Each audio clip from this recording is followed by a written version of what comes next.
strong, can't stop, won't stop from the Brooklyn block.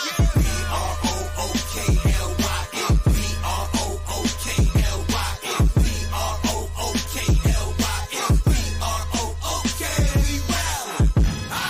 Okay, we well. Okay, we well. Okay, we well. B-R-O-O-K-L-Y-N. Head hit. Cam Thomas. Just give me the ball, I'm fitting to score next. My J is all net, me and Jay just all next. Getting back on defense, hit him with strong flex. I'm official like a ref, trying not to get attacked. And we go hard on Brooklyn, that's a promise. Watch me like a Cam, cause it's my time. Make sure watch me like a Cam, cause it's my time. Switch, they can't guard me, especially side the Barclays. Spin between crosses, I can score with both hands. Midi flawless, and I get to play like an artist. I'm a boss smith, so you should respect my handle. I see the big picture with the Nets like a mantle. In the future, I see us as champs too. And when we do, I'ma do a Brooklyn dance move. The stir that whole Millie rock like a fan do. And that's a bet like my parlay on FanDuel. B-R-O-O-K-L-Y-N, B-R-O-O-K-L-Y-N, B-R-O-O-K-L-Y-N. Alright, yo, it's Big Fair Breezy with the Brooklyn Nets vlog. Nets fans is the best fans. And when I say the best fans, I'm talking about Nets press. I'm talking about Nets fans you know. Subscribe to Nets fans on YouTube and Twitter. Subscribe to Nets Press on IG, YouTube, and Twitter. Y'all know why we here. Y'all know why we here. But who is Jordi Fernandez? I did some research, but I don't exactly know. I think Nets Press. I think he knows, man. Talk to me, Nets Press. You know who Jordi Fernandez is, man? What's going on, man? So, what's up, yeah, man? Jordi Fernandez is one of the most well-known assistant coaches in the league currently. He has a almost 10 to 12-year resume on his hands currently with time with the Cleveland Cavaliers as a player development coach. 6 or 7 years with the Denver Nuggets up until the year before they won the finals, and now 2 years with the Sacramento Kings. Both the Nuggets and the Kings, he was an assistant coach, one of the lead assistant coaches, and he's really built up his resume over time. On top of the assistant coaching and player development side of the NBA that he's done, he was also the head coach of Team Canada this past summer, where he took Team Canada. They actually exceeded their expectations. I want to say they made it to the semifinal. I think they got bronze. Championship. They got bronze. So yes. So you saying when he did get the head coach look, not necessarily in the NBA, but where he did abroad, he did well. You saying that? He did very, very well. That's when he started really gaining recognition around the league. He had prior head coaching interviews with teams last year, and I believe it was right after FIBA, if I'm not mistaken. So he's had time with Team Canada as a head coach, Team Spain, and Team Nigeria. I'm not sure if those two teams he was the head coach for. I want to say Spain he was, though. We brought it up. We got it right here. Shout to Nets Press. Shout to Nets fans, tagging me earlier in this about Jordi Fernandez. From what Nets Press just said, he sounds well-rounded. He sounds like he's coached. And again, the EuroLeague being very popular, or the players becoming very popular in the NBA. I think I'm all ears. It sounds good. I'm getting kind of excited. Shit, bro? Can I talk my shit? Talk your shit, bro. Pete, before you go, I forgot to mention one thing for the people that don't know. Jordi Fernandez is widely known as well as a defensive specialist. So this could be a major signing for Brooklyn, knowing that we had Mikal Bridges, Cam Johnson, Ben Simmons, Nick Claxton, Dorian Finney-Smith, and Royce O'Neal last year, and we weren't even a top 15 defense. So this could be a huge upgrade to what we desperately needed last year, which was our defense.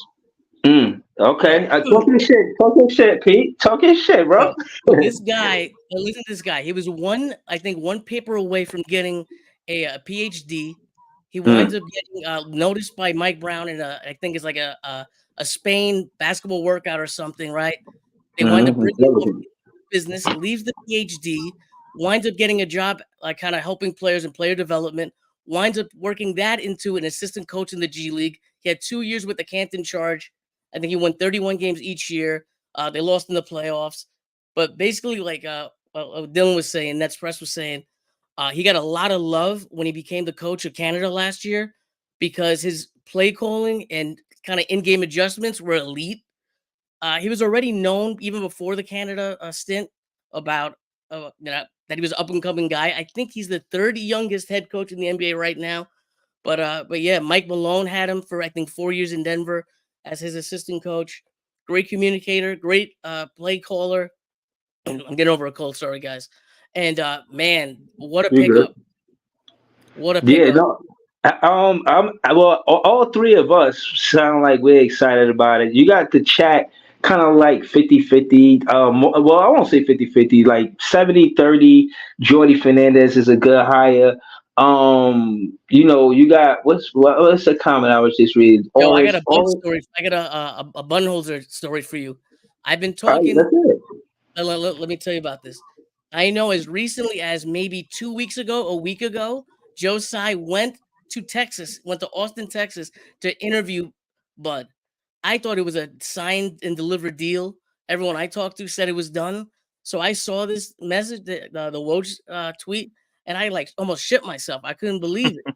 I could not believe it. Yeah. Yo, That's how I close. gotta, That's how close it was.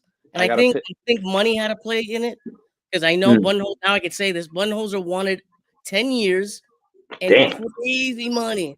Monty Williams got 10 years, so why not ask for it if you're Bud?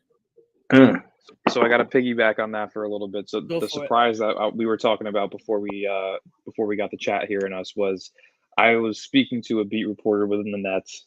I'm not going to give out any names because he's been great for me, so I don't want to throw him under the bus. No, But you have to. this signing was almost a done deal a week ago. Facts. So Brooklyn, as you guys know, Claxton already said, it's going to happen sooner rather than later. I think the players had an idea of who it was within the last week of the season, but this was their guy. They, based on the signing, the question now is, does this mean rebuild?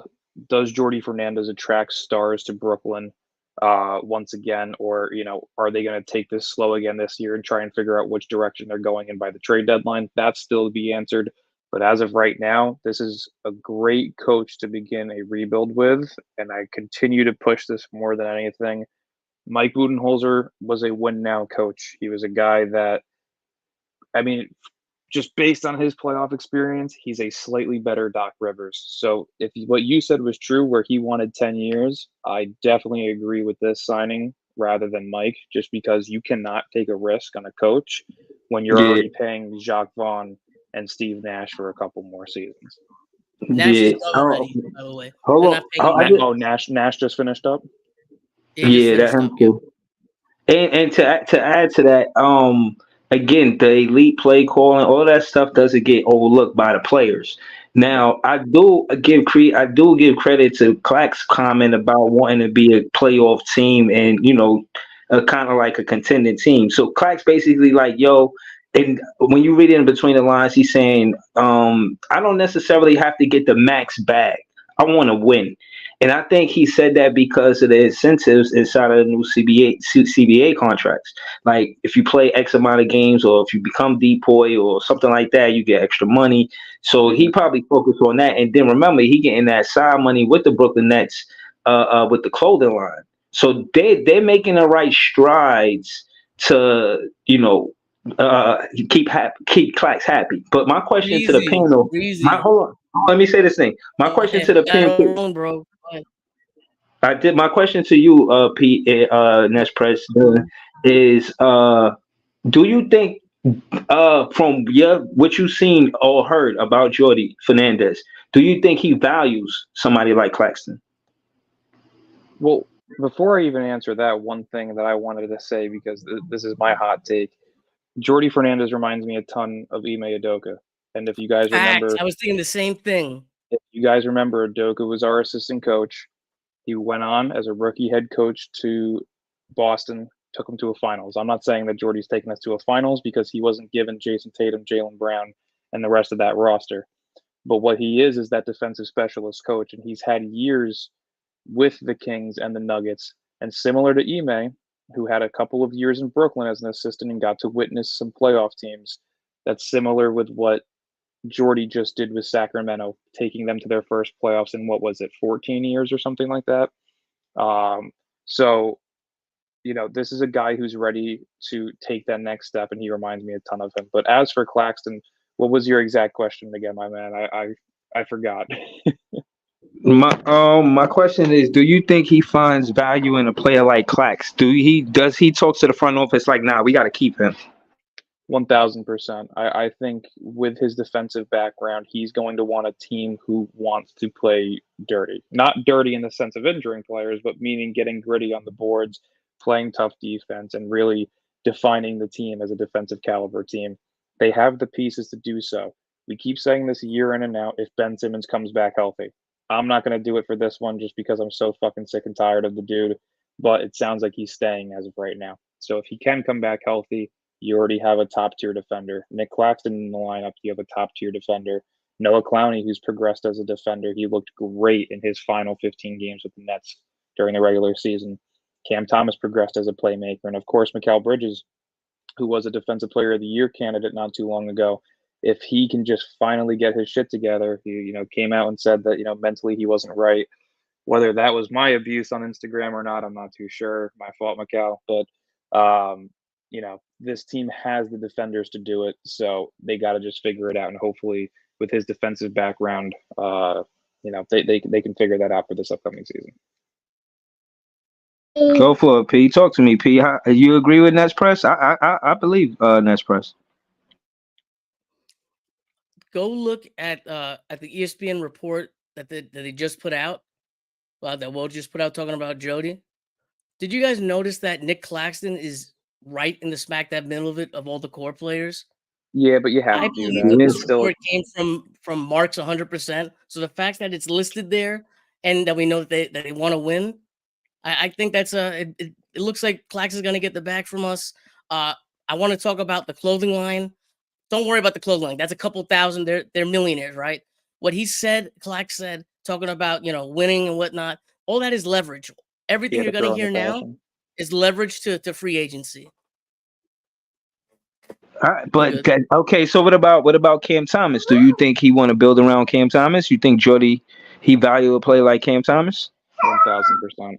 You need your guy, and I think he proved this year that he was the guy. So I wouldn't say he's a number one option on a championship team, but I was talking to somebody earlier over on Instagram who was asking me a couple of questions about Jordi. If you were to surround Cam Thomas with a point guard, similar to Alonzo Ball, kind of like what we have with Ben Simmons, but if he actually fucking stayed healthy. And if you were to give him a superstar big man or forward, somebody similar along the lines of like a Jaylen Brown, a Giannis, or an Embiid. I'm just throwing names out there. I'm not saying these are the guys that we get, but similar types of players to those. If you can surround Cam Thomas with that, that could be a team that gets scary. The only players that seem to be available this offseason, at least that we know of definitely right now, is Trae Young and Donovan Mitchell. Depending on what the Pelicans do tomorrow, and if they end up losing this play-in tournament, then you could start to name Brandon Ingram and Zion Williamson as options. But again, it just depends on what they feel is right. I personally wouldn't rush it, but we'll see what they do. Yeah, let's go to Pete. Pete, how you feel? Do you think Jordi want to keep Cam Thomas? Yeah, from everything that I've been looking up on this guy, and what I mentioned before, he's very good at getting players to play to their strengths and kind of hide their weaknesses. So it's going to be interesting to see how he uses Cam Thomas. I know for Canada, he was one thing that they said that was really, really good about him is that he tinkered with their offense to kind of give Shai Gilgeous-Alexander a little bit more room. I don't know if the Nets have these kind of shooters or the players that Canada has, with the roster that we have right now, but it's going to be interesting to see how he plays with guys. So when you say like, oh, do you think he'd like this guy? I think he'd like almost any guy who's good because he works around them, but rather than just putting them out there. I wonder, in his coaching, did he have a player like Clax or Cam Thomas Because that's who we build around, you know what I mean, with the new coach. And again, my thing is with the expectations for a coach that's never been a head coach, just only an assistant coach in the NBA for that matter. I think the expectations of him being here would be the playoffs or play in, at least the play in the playoffs. We want to be 1 through 8. So I imagine we want to compete. We want to stay competitive. I think Kevin Ollie should stay on the coaching staff. What you guys feel about that, Kevin Ollie? Should he stay on the coaching staff though? Do you think so? 100,000%. You cannot let that man go.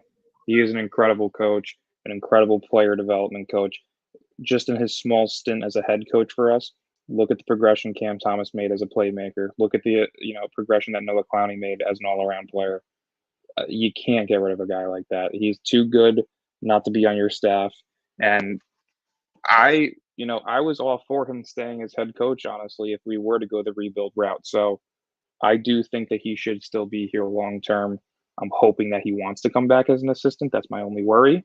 But I also do think that he respects the organization and the players that he has around him and has a bond with them. So I don't think he's going anywhere. Yeah, I totally agree with that. And also, I feel like the reason why he gets to look over Kevin Ollie is because the amount of assistant coach experience he got. We're not just talking about somebody who got 1 or 2 years coaching assistant coach experience. I mean, I didn't add it up, but I'm guesstimating what 10, 11, 12 years assistant coach experience. That's nothing to sneeze at. So this is an impressive resume, man. We was talking about it the other day. I'm finna throw the link in the chat, see how other guys feel. But my guy Ty West, he's actually a coach in Brooklyn. Shout out to Ty fan Ty West. But I'm gonna be honest. It looked like 80% of the people thinking that Jordi Fernandez is a good look for the Brooklyn Nets. I'm one of that 80%. I'm some of that 80%, man. Shit. So hold on. That's me, Dylan, Pete. Yo, throw some ones in the chat if y'all feel like Jordy is good, or twos in the chat if y'all feel like the Brooklyn Nets should have, I don't know, went a different direction. Well, one thing too is I believe Kevin Ollie is still under contract as an assistant, if I'm not mistaken. It was a multi-year deal. So him being upgraded to an interim coach didn't change his contract. I believe he's still with us no matter what, unless if Jordy comes in and resets the coaching staff. But other than that, I think Ali is still with us. Well, why wouldn't he though? You never see when a new head coach comes, he resets it by himself. He picks the guys usually. Sean Marks in the past has done that for his head coaches. I don't think that happens this time. I think a lot of head coach pick his own guys. Why would Kevin Ollie want to come back? That makes no sense. These guys are friends with people all over the league. He was signed as an assistant. He had no. Jay Gonzalez was let go today also, and he had a multi-year deal. Who? What team? Nets? For the Nets. What's it? Maybe I'm saying his last name wrong. What's his name? Jay Hernandez or something like that? Oh, Jay Hernandez. Okay, yeah. So I mean, yeah, that's Jay Hernandez. My apologies. Yeah. Hold on, y'all. Hold on. I don't mean to interrupt. I don't like to do that, but I got a super chat. I gotta acknowledge the super chat. He says, "I hate to go knocking fans. Do you draft Bronny to get LeBron? Us? We ain't got no draft picks. I guess he was probably talking about the Knicks when he said Knox. I don't know. I'm trying to figure out this super chat real quick. Shout out to Chief Chizak Ben Uriel. Hold on. Chief. Shout out chat. I don't know. Yeah, I think that is obvious.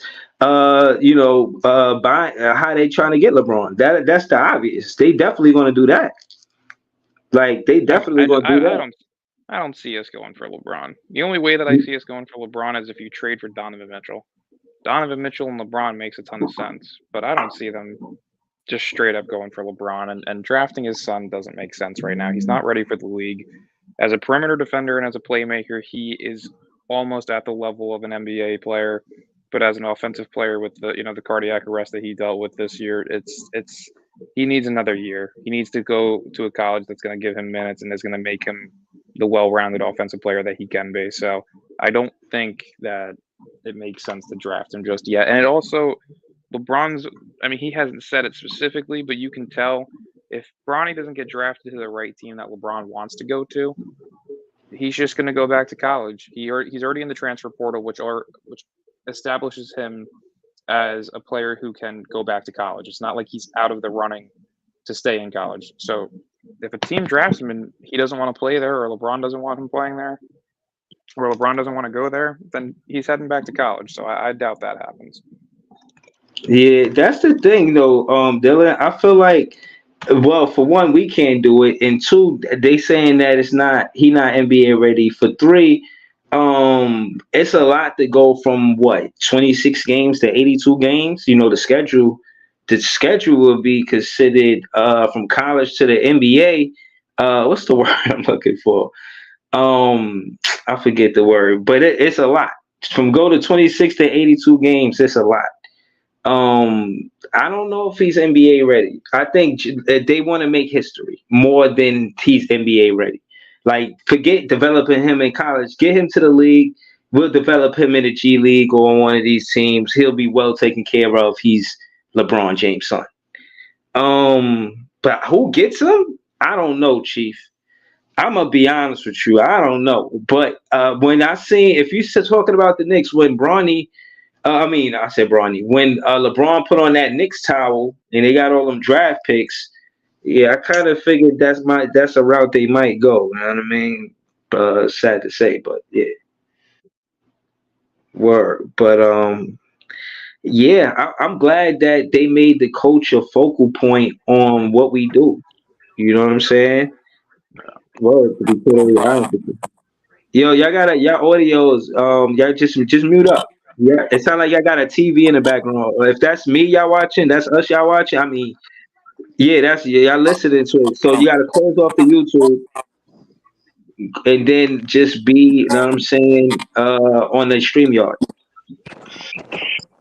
for audio quality, or at least mute it, even if you don't click it off. Um, all right, can everybody hear me? Yeah, I Yep. can hear you loud and clear. Okay. Jonathan, hold on. The audio is still bad. So just do me a favor, just mute up if you're not saying nothing, and take off the YouTube or mute the YouTube. Either one of the two is fine. But I can even hear my echo. I hear myself talking on one of your mics. Like, I need y'all to mute it up. Word.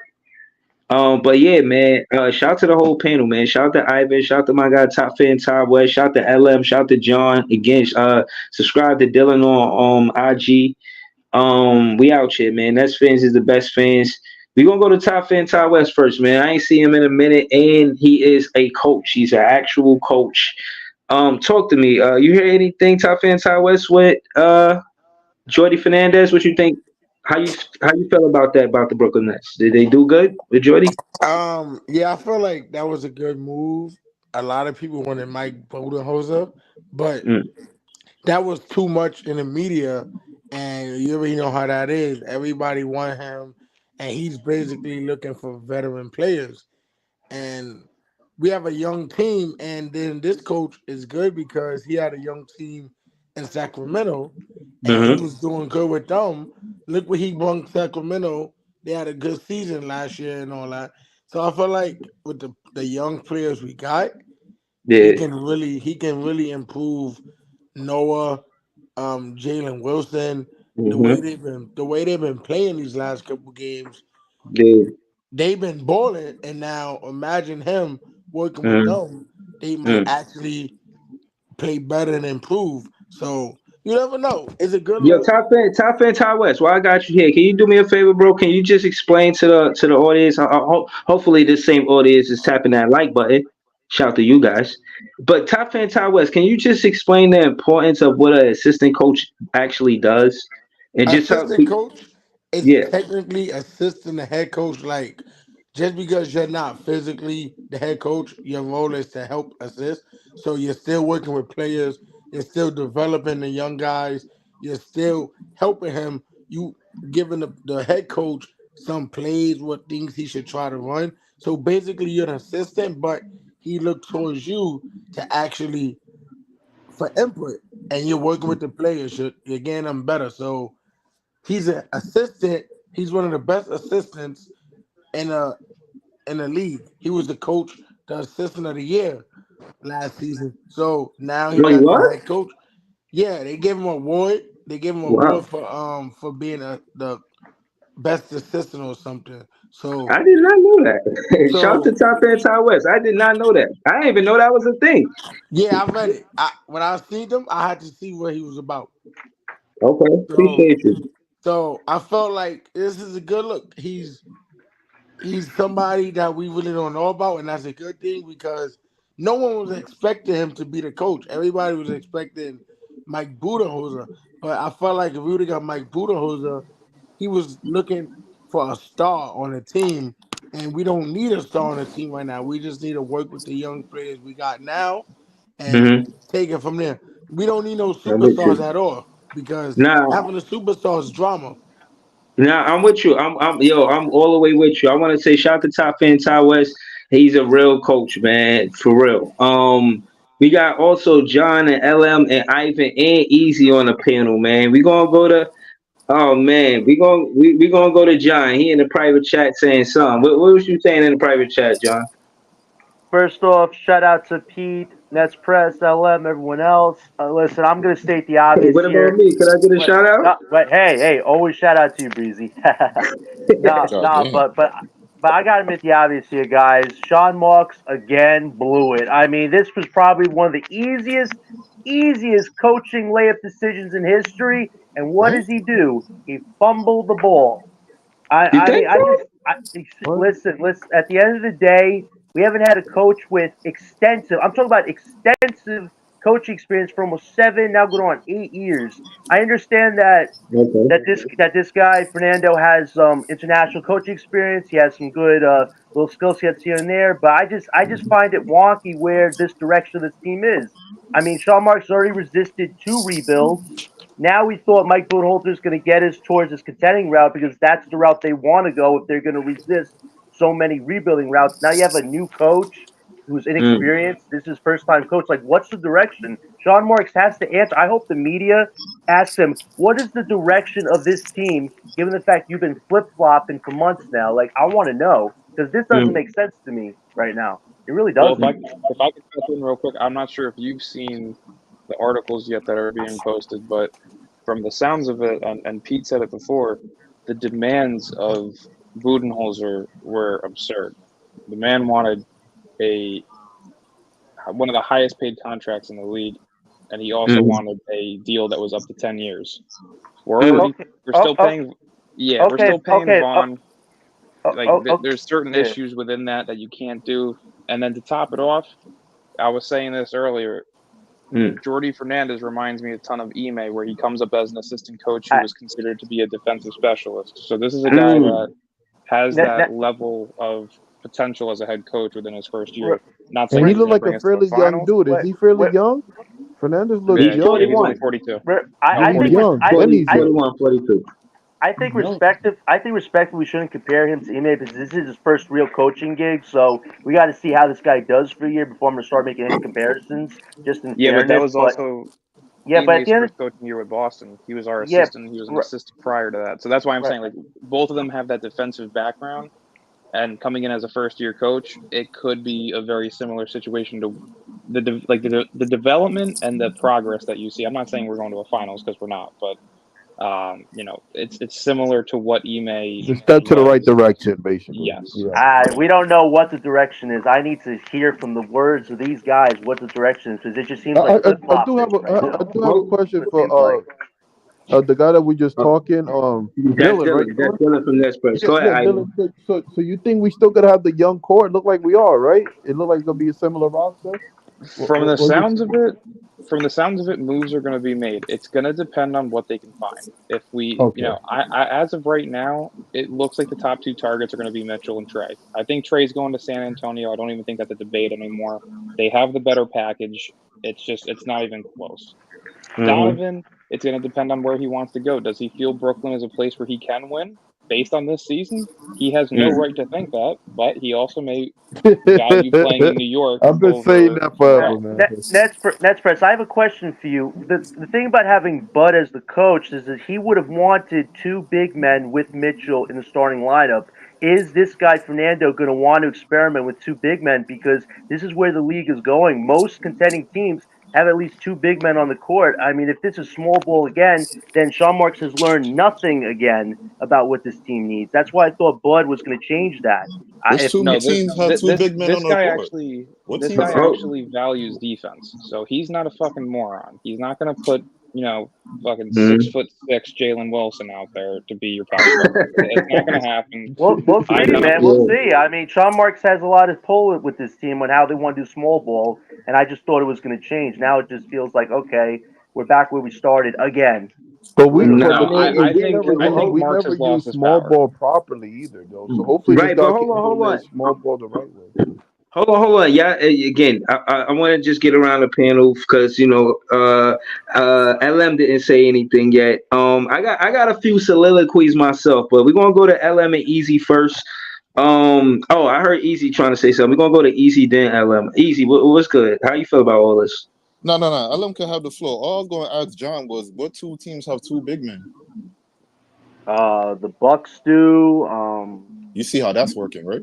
Yeah, but still, they won a champion. They won a championship. They won a You championship. see how that's Raptors. working, though, Yeah, right? but No, they won a Raptors. state Wait. championship. Don't do that. Raptors, Marc Gasol and Pascal Siakam championship. Pascal I mean, Siakam is not a big man, bro. Big, he he's not still a won a big man. championship. He's a big guy. He's a big guy. He's not a Pascal small guy. He's Siakam not a Yeah. is small not a guy. big man, bro. Pascal's He's a not a six eight small power dude. forward. Not a Semantics. small dude, He's a bro. 6'8" Not a power small Hold on. dude. Yeah, one mic, Don't tell me he's yeah. a Hold on. small dude, bro. Hold on. Let them go at it. We're gonna go to LM after this, but go ahead. Easy and John finish this. Go ahead. You move in the goalposts. You said teams have two Cavs. big men that's contenders. Pascal Siakam's not a big man, bro. So chip or not, I don't care about that, bro. He's not a big man. So which teams have two big men that's doing great? Don't give me Minnesota. Cavs, Magic, Yeah, Minnesota. Don't give Minnesota. me Minnesota. No. Don't give me the You can't obvious. you Don't can't give me pick the and choose obvious. what's a big man and what's not. Yeah, Right, like come on, what you dude. doing? Easy, where you Yeah. going with this? But Come on, what you Easy. calling a big man though? The play style or a height? First of all, Easy, look at where our rotations have been. It's been small ball with Claxton as I'm the not talking exception. about our team. You said teams have two big men that win chips. Which teams have two big men that win chips, bro? Yeah, I but already Stretch told Four you, is still a big man. Raptors, Bucks. I already told you two teams. The Pascal Siakam The is Nuggets not a don't have two big big man. men.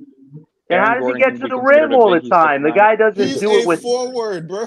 Like I don't know Yeah. what else to So tell you, hold bro. on, Yeah, but there's because 5 positions in I don't basketball, want and one's this. a power forward, one's a center. My fault, So Breezy. My fault, Breezy. Right, no. You good, you good. I just don't want it to all be semantics because my thing is, do he want that? Earlier before y'all jumped on the panel, I was asking Dylan and Pete about do you think Jordi Fernandez will value a player like Clax? Because Clax say he want to be on a playoff team, and it all of a sound like he asking for the max. He just sound like he want to be on a team that's, of course, he gonna want some money. Definitely got to pay him. But he definitely want to be on a team that's going to compete. He's not going to take the biggest bag and be on the worst team. So we got a chance, and I seen him make the move for Jordi Fernandez, and I'm just thinking like maybe that might be good. And he's considered a quote unquote big man. That's why I intervene and say all of that. But I don't know, man. We'll see. I want to look at some of the rosters he was on and see what it looked like. So wait, if can I there was step in two for a big men second? on there and see what's going on with it. Can I step in for a second? Yeah. Then we're gonna go to LM. Go ahead. All right. To answer the question before, though, you can't pick and choose what's a big and what's not. There is a very rare world where two centers are actually playing. There's 5 positions in basketball. Power forward and center are your bigs. So realistically, Indiana, Minnesota, Orlando, Cleveland. Those are your 4 main contenders that have multi-big men that are. It doesn't matter what their skill set is. That's like saying Porzingis isn't a big because he can shoot. It's like saying Noah Clowney isn't a big because he can shoot. That just doesn't make sense. So realistically, there's multiple teams out there, actually probably about 6 or 7 that have multi-bigs that are doing their thing. So that's kind of just to answer what you were getting at. Right. Oh, hold on, LM, you there? Yeah, I'm just listening to you. Hold on. I want to say this for I, I want to say this for context, and then I'm gonna pass you the ball. On August 12, 2012, Fernandez was hired as the associate head coach of the Sacramento Kings. After being hired as associate head coach, Fernandez served as the head coach of the Kings Summer League team in 2022. He helped the fourth overall pick in 2022 draft, Keegan Murray, win the 2022 Summer League MVP award. On December 14th, Fernandez took over as acting head coach after the Kings head coach. Mike Brown was ejected mid-game. He assumed the same role for back-to-back games against the Denver Nuggets on December 27, 2022 and the 28th, with Brown entering health and safety protocols. Before playing the Nuggets on the 27th, Nuggets head coach Mike Malone, whom Fernandez worked under in his previous coaching stop, said, I think one day Jordy will be a head. This is Mike Malone saying about Fernandez. He says, I think one day Jordy will be a head coach in this league. He's been a head coach in the G League. He's got great international experience. This team is on the right path with the right coaches. So I'm really happy for him. With that, LM, how you feel about all of this, man? Talk to me. I'm not partially indifferent to it. I think it could be a good fit. I know a lot of people wanted Mike Bud, and I get it, but um, I don't know. I just, to John's point, I want them to come out and say what direction they're going. Yeah. Because if they doing this kind of signing, I want to know: are we rebuilding or are we just retooling? But you having Hmm. somebody like Cordy come in to just get pieces around them so that So we Okay. can, hold on. be Let me comfortable. Let me ask you. When you say rebuilding, tell me the difference from your Nets fan perspective. What's the difference between rebuilding and retooling? I think for Like, me, and let's rebuilding. be specific. What players are you rebuilding with, and what players are you retooling with? Like, who do you keep in those scenarios? Well, in both scenarios, if you're rebuilding, I mean, obviously Cam Thomas is part of that. Hmm. Clowney is part of that. Right. Jalen Wilson, Derek Hmm. Whitehead, Right. the young guys. So if you rebuilding, you keep those guys a priority. Right. Uh, of course, you still need vets on this team. You can't just be all young, but you go with the young guys. You go and you tell Cam Thomas, hey, you got the keys. Fact. We gonna Oh, we're give you gonna the get into keys that and we too. gonna Y'all see what seen we his do. quotes on Twitter? We're gonna get into that Yeah. too. But retooling, however, is you have young pieces, but they're not necessarily, they add to the team. It's not necessarily a full rebuild as in like a OKC or a San Antonio. Like you trade certain pieces, whether it's young or whatever, to stay contending as opposed to, a rebuilding team you can tank or whatever, which you can do because we don't have any picks. So the fact of the matter is, I think if they retooling, they probably going to move a few pieces around. I heard Cam Johnson can possibly be traded. DFS. Oh Some of these man. guys may So be out of hold here. on.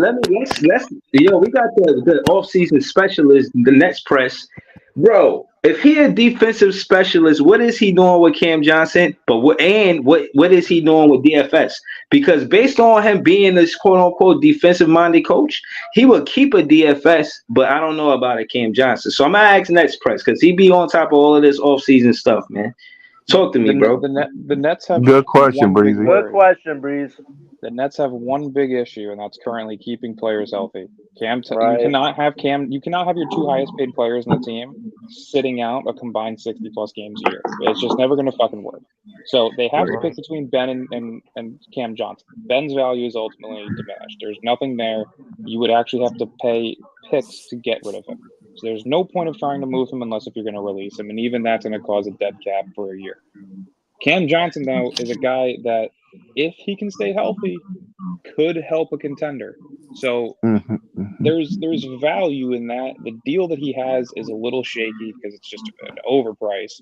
But other than that, I don't think they are going to keep DFS. The rumors for him being traded have gone on way too long. They're not going to continue to, push that around. I think it's time that him and Cam Johnson are gone. I don't think McCall's going to have the pull that people think he's going to have. just based on the year that he had. So, Right. in all honesty, I do think if they're going the star hunting chase, it's going to be Cam Johnson and DFS as the package, including probably Day'Ron Sharp and picks.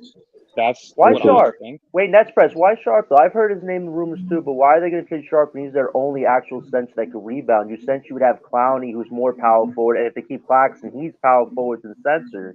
So how is that going to benefit us? They may feel that there's a guy out there that they can probably grab.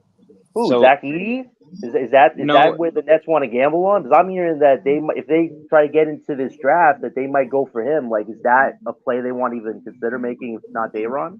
There's scenarios to it. In all honesty, if you're looking at the players that could be available, right? I said this earlier: Donovan Mitchell, Trae Young, Zion, and Brandon Ingram.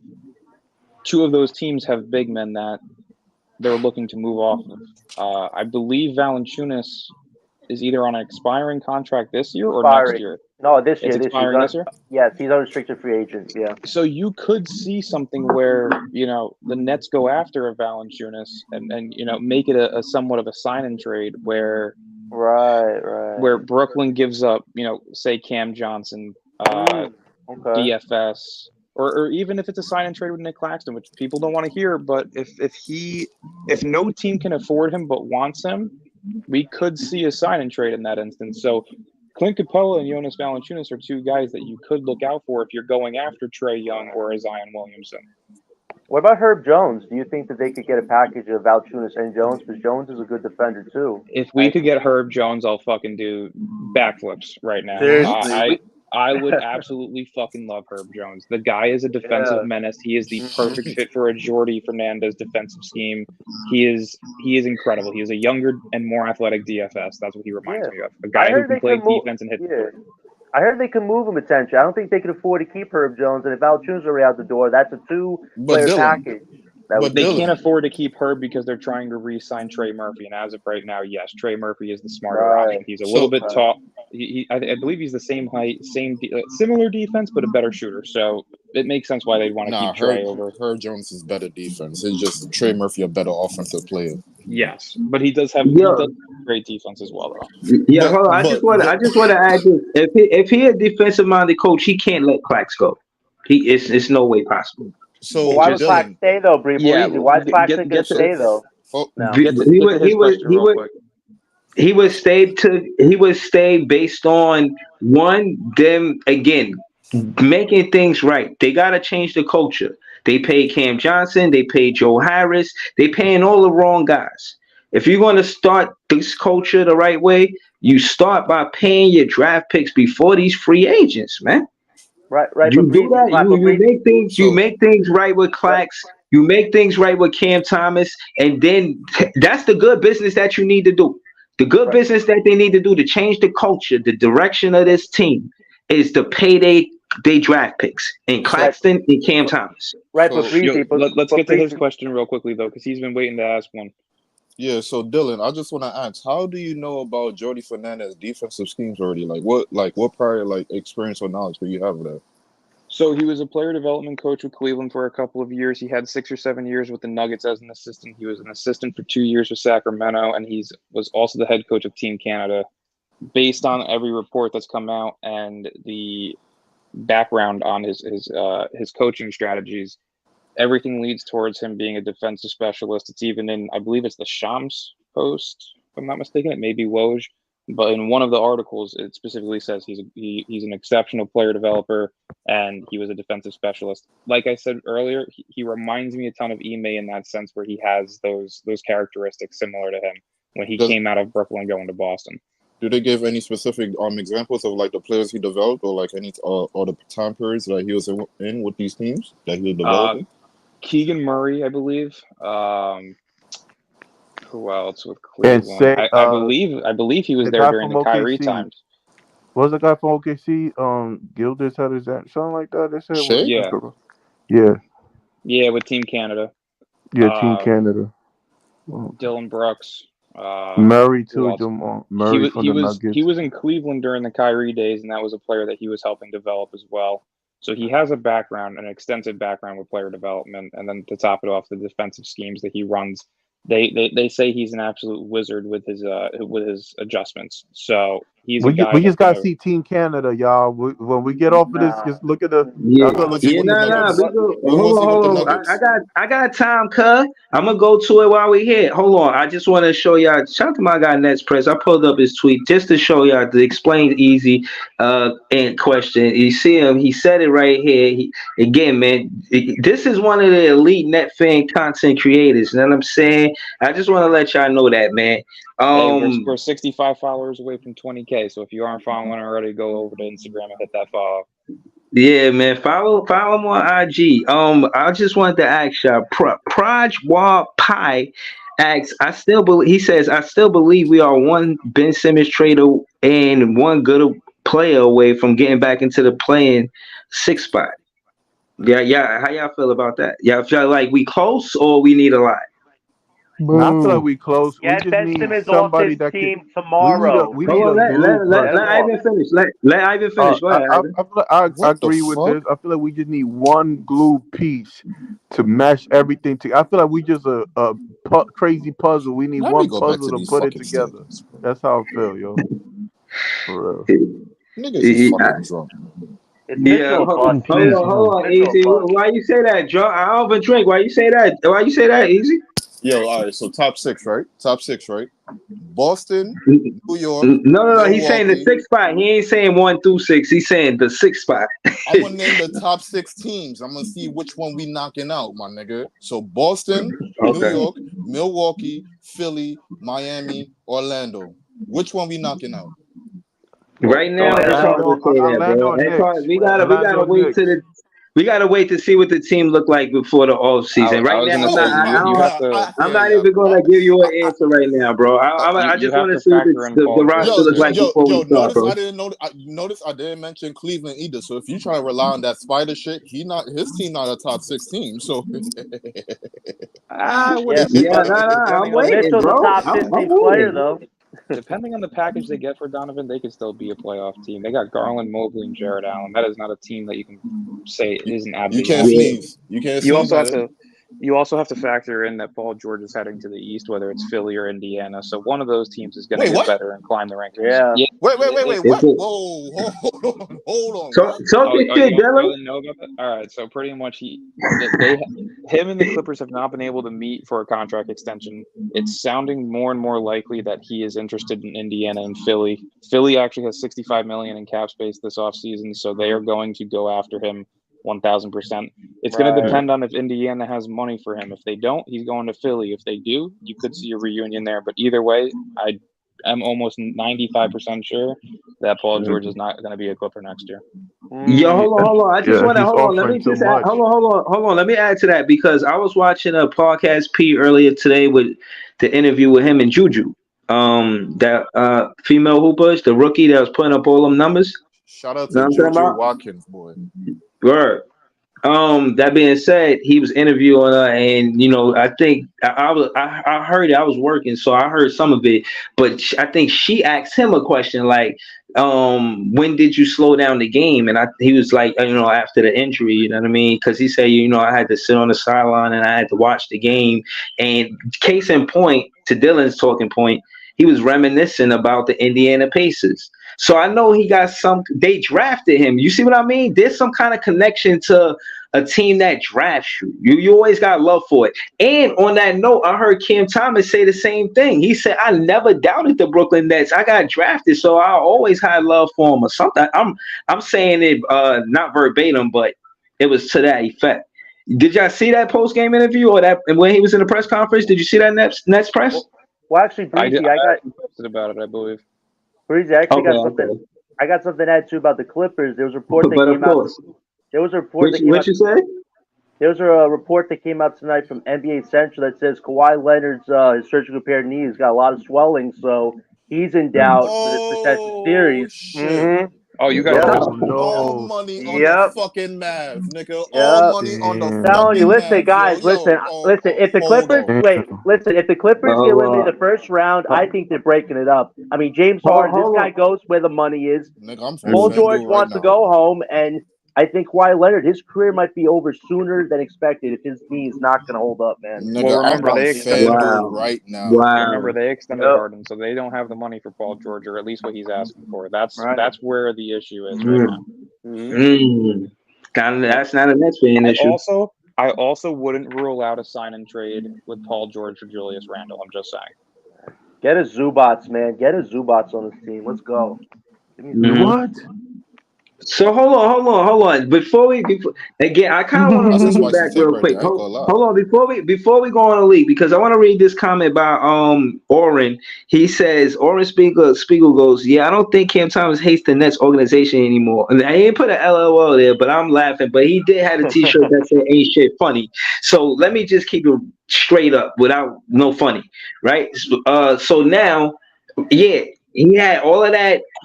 No pun, bad press with with him and Dinwiddie in the post game interview and the pause or whatever however that played out, and that was the thing that was supposed to hold him back or for him. And I think he developed a tough skin.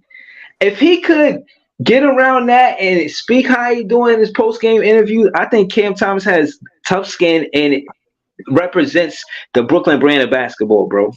I think he is the franchise player for this team, and I think you're gonna get Jordi Fernandez leaning into that. I think he wants to see what happened when they clash. Now, again, early in the season, we always said that we wanted to see more from Cam Thomas, and that was because he, going to shoot the ball, but we wanted to see if he could play make, and we've seen that towards the end of the season. So, in all fairness, I think Jordi Fernandez could help that. If they saying in the Wikipedia that he helped Keegan Murray become summer MVP, I mean, for what it's worth, Cam Thomas was a co-MVP. Well, Obi won. For what He it's was worth. the MVP. The fact that McCall got team MVP should be a fucking crime against humanity. What? What you mean? What happened? It's fiction. No, man. they It's announced that fiction. McCall was the team MVP for this year, or some Some bullshit Man, like that. like ESPN or something posted it. I was like, bro, that is a fucking crime. That is really? absolute That They goes blasphemy. to love show they handing don't out watch the awards. team, bro. They're What handing out happened? cardio and participation awards. Participation. Or They don't be watching the So, team, bro. They just be that's putting together like Ben videos. Simmons getting participation award for sitting on the bench for like 50 games. I mean, he does. He makes $40 million a year. That's his participation award. yo, Oren, I think Wow. Harden going to re-sign with the Clippers. Nah, He I got think, extended. did he? They extended him once they got him, I believe. I thought That's why they're Kawhi in. extended. I thought Kawhi signed like a cheap extension. He Let me signed the see. extension too. I believe Harden signed the extension too. Yeah, I think he got like a three-year extension. Okay. Somebody look it up and make sure, because if I'm well, I look wrong, it then I up. just look like a dumbass. You talk about Harden? Yeah. Yeah. I think Harden's going to go back to Houston eventually. He wanted to go back to Houston. I think if the Clippers bomb out and break everything up, he's going to say, "I want to go back to Houston and play with the young guys." Yeah, I think he's that's missing the last. strippers. So, Jonathan, let me ask you this, right? 'Cause I heard you earlier, right? Let me ask you this real quick, right? Jonathan, with the demands that Mike Budenholzer, from what Dylan said, right? From the demands that Mike Budenholzer asked, you'd have gave him all that? I think Mike Budenholzer would have had to focus on actually incorporating our bigs into the offensive schemes because that's been a huge problem for the Nets the last few years. They haven't incorporated Hold the on. bigs. Do you know what he And asked for? Listen, at the end of the day, Mike Budenholzer is a guy that gets results, and Sean No, Marks no, has no. But do you know what he asked for? Do you know what he asked for? You are dodging questions like Neo in the Matrix right now, bro. I still have to look through information. I was trying to go information about this Jordy guy, but let me just tell you guys this. For the last 7-8 years, we haven't had a coach with actual experience. Sean Marks has a phobia of actually getting a coach with a resume. Ty Lue should have been on the Big Three's team coaching this team. Please we all don't look remind back me. at it. Ivan, hold on, Ivan. Let me be specific. We chose Steve Nash, man. Ivan, look. Let me be specific. They made contracts where they could fire you and then pay you and then focus on a new coach. They did that with Nash. They did that with Vaughn, and they wanted to do that with Budenholzer. Budenholzer must have asked for like, nah, y'all can't fire me, even if I don't want to get fired. Like, you can't put that in my contract. And they told him no because of that. So that means he asked for more than 4 years because Nash had 4 years. I think Vaughn contract was for the same. And shit, if Budenholzer didn't have that contract and he had a 10-year contract, they like, hell no. So how you even focus on winning in your first year if you get that kind of window? 1 year to 10 years, and you get a window like that, you don't care if you win first year or not. Somebody who get an opportunity, I like the idea of them. I like the idea of it. I like the idea of them getting a coach that never coached because you got somebody that's hungry, want to prove something. So I like the idea of it. They missed with Vaughn. They definitely, but they missed with Nash and Vaughn. So I can see why y'all don't give them credit. But I'm gonna be honest with you, man.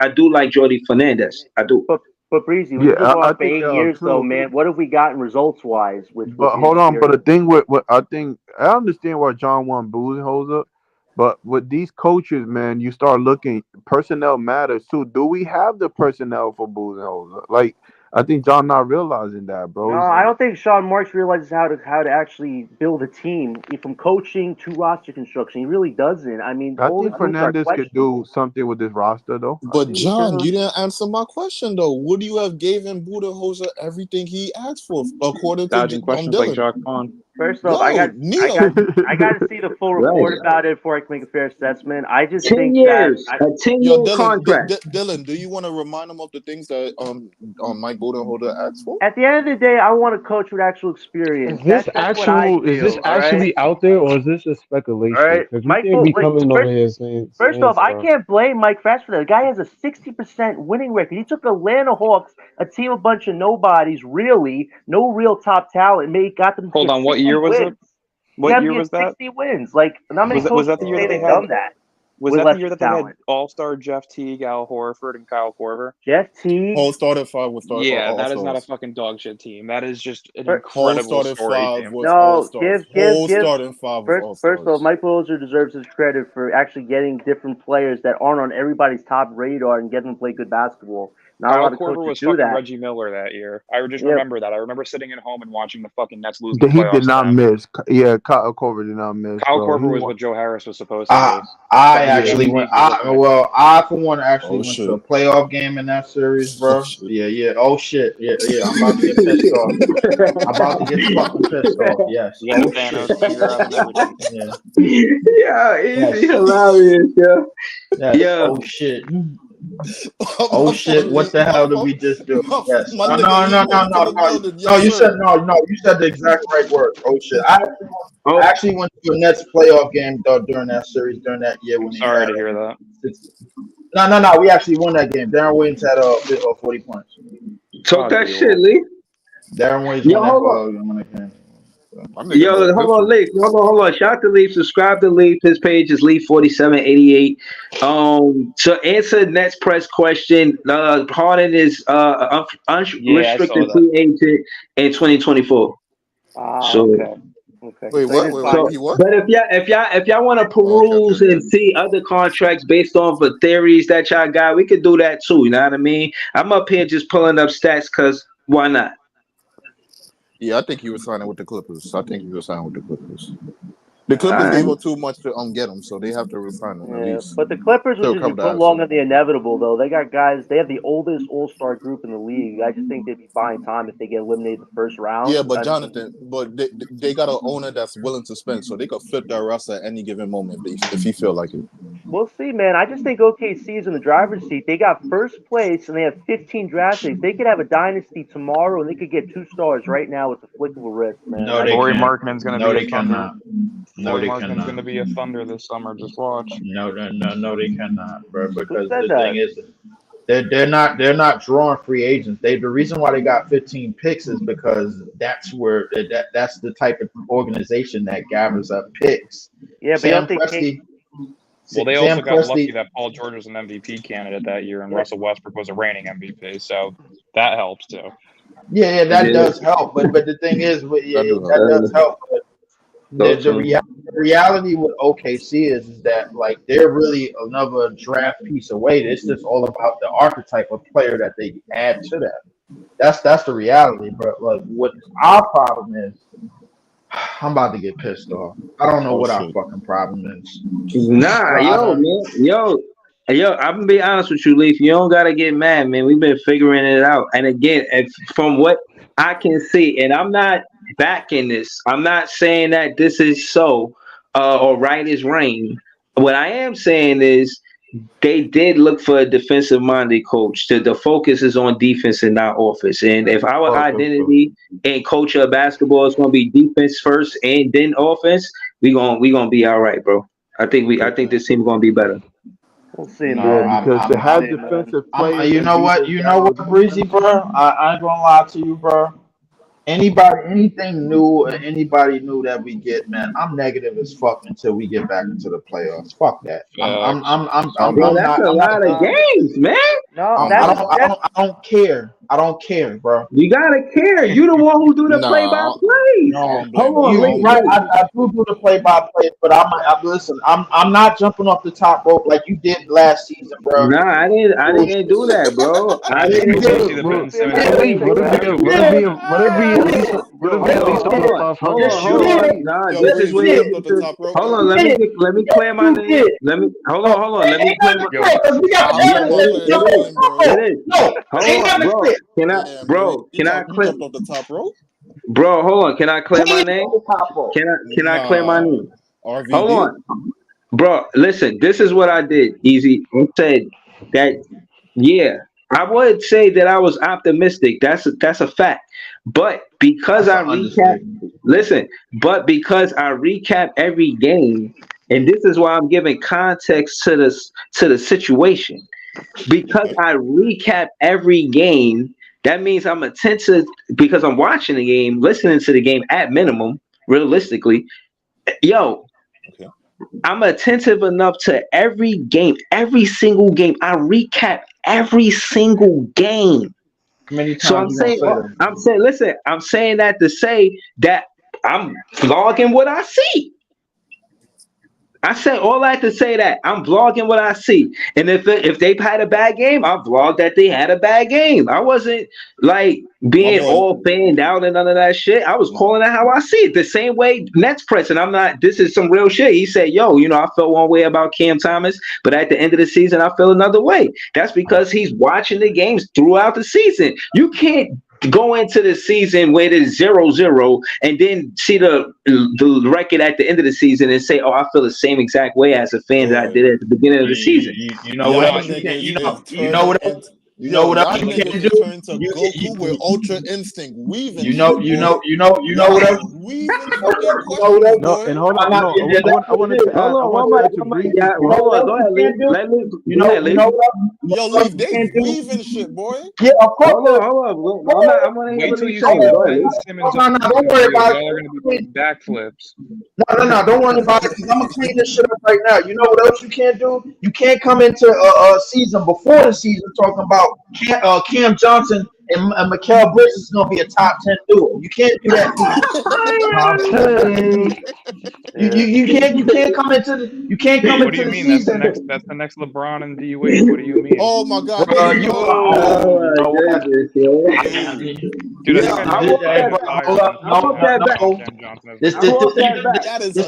Breezy. Oh my God! I heard Vaughn was a defensive-minded coach. I walk that back, bro. I'm not gonna lie. You gotta walk that back. I heard Vaughn was a defensive-minded coach. Yeah, but LM, he couldn't also write on the board during the Boston Celtics series. I don't give a damn about no defensive-minded coach no more, bro. I don't, bro. That defensive-minded coach shit, bro. Ain't that Tom Thibodeau? I don't give a shit about no damn defensive-minded coach, man. We was better when number 2 in the East, though. They number 2 in the East by accident. They didn't even want to win that game, bro. First and foremost. Second of all, bro, I don't give a damn about no damn defensive-minded coach. This league is all about putting points on the board. That's what this league is about. Because we was better when we was putting points on the board. We need to get back to that. We need to get back to that. We need to get back to being. We need to get back to getting Cam Thomas easy buckets, not putting him in situations where he got hand grenades. We need to get cracks in open court. Give him some more dunks and layups. We need to speed up the game. I don't give a shit about no damn defense no more. Fuck that. Facts. Get us Mitch Nah, off the team. Nah, he, no, but Let's hold on. get Hold on, Benson if and Cam Thomas Mitchell on don't the get team and get Cam, Mitchell on this team, yo, man. to Let's Lee go, point, man. Let's go. to Lee Hold point, on, we one had mic, one mad. mic. Hold on, One mic. to We're gonna Lee go to point, Ivan. Go ahead, Ivan. yo, to Lee point, we had mad good defenders with no defense. Exactly. What is that? What does Exactly. that mean, I Ivan? don't give a shit. I don't give a shit about no defense, bro. We was I'm Yo, crying. yo, we you had know like, bro, you know we this team picked, was the yo, most we picked. competitive. Hold up. You know when this team was the most competitive? When we was putting up 120, 130 something points, bro. When we was moving the ball up the court. When we was getting that shit up the court, bro, and scoring. That's when we was at our best. I've never seen defense in this entire year for this team other than the game where whatchamacallit has 7 blocks. That's the only game I've seen. And how many games we have with that? Very few. I don't give a shit about no You know, and the truth is, well, I noticed. I know Bro, this we is gonna ain't get never take back. have a top 10 Hold on. defense for One you to thing, give a shit about it. one thing. The thing that I learned we about don't Boozer need one too. now. You don't Hold even on, know leave. what the team look like as a top Before 10 you go. Hold on, defense. leave. You Before you ain't go never for said it hour. last Hold on, season. before you go I for don't hour. want to Hold know on. what it looks like. I Yo, know it ain't nothing to do, bro. My thing too that I Go learned ahead, too, go ahead, Aaron. that when it comes to defense stuff or whatever, the reason why our defenders couldn't, play that good of defense, because when you can't score, you don't want to play defense as hard either. So Right, that's the right. point. Like, No, Mm, Ivan's making sense, and okay.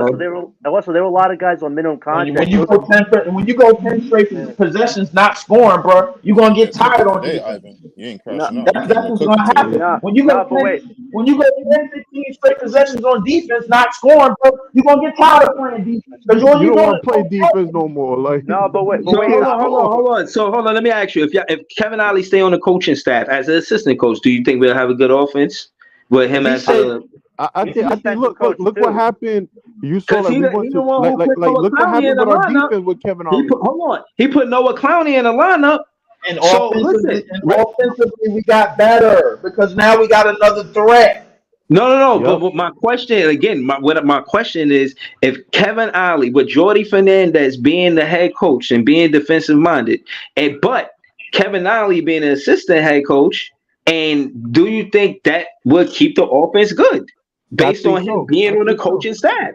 I think so. I like I That's like what I'm what I saying. see. If we keep Kevin Yeah. Ollie, we'll have a good offense. Yep. I Yep. don't know. Yep. I Yep. don't know if Yep. it's that We need simple, bro. upgrades. I We need think I think so. it's upgrades. that simple, bro. I'm willing to crash out for that. The way you crashed out for Jack Wan, I'm crashing out for this coach. I think we. Talking about I Jock. think. Yeah. I think. Hold Oh on. Yeah, my God. we can't forget No. about No. Jock. No. Hold on. Hold on. All Hold on. right, And the why Talking reason. you Hold on. doing Hold me on. Hold like on. Hold this, on. man? God I damn it, ain't man. crashing out for The Jack reason why Vaughn. easy. Hold on. God Hold on. damn Hold on. it, Hold on. man. The Yes, we Yikes. did. easy. Hold on. The reason why I'm saying this is just my opinion, guys. Like I said, I could come in and be like, "Yo, we was wrong. I was wrong again." And this, I never believed in Again. Jock Vaughn. I never believed in Bridges. I actually like Bridges more now than I liked him at the beginning, to be honest, because he's What? finally in his place.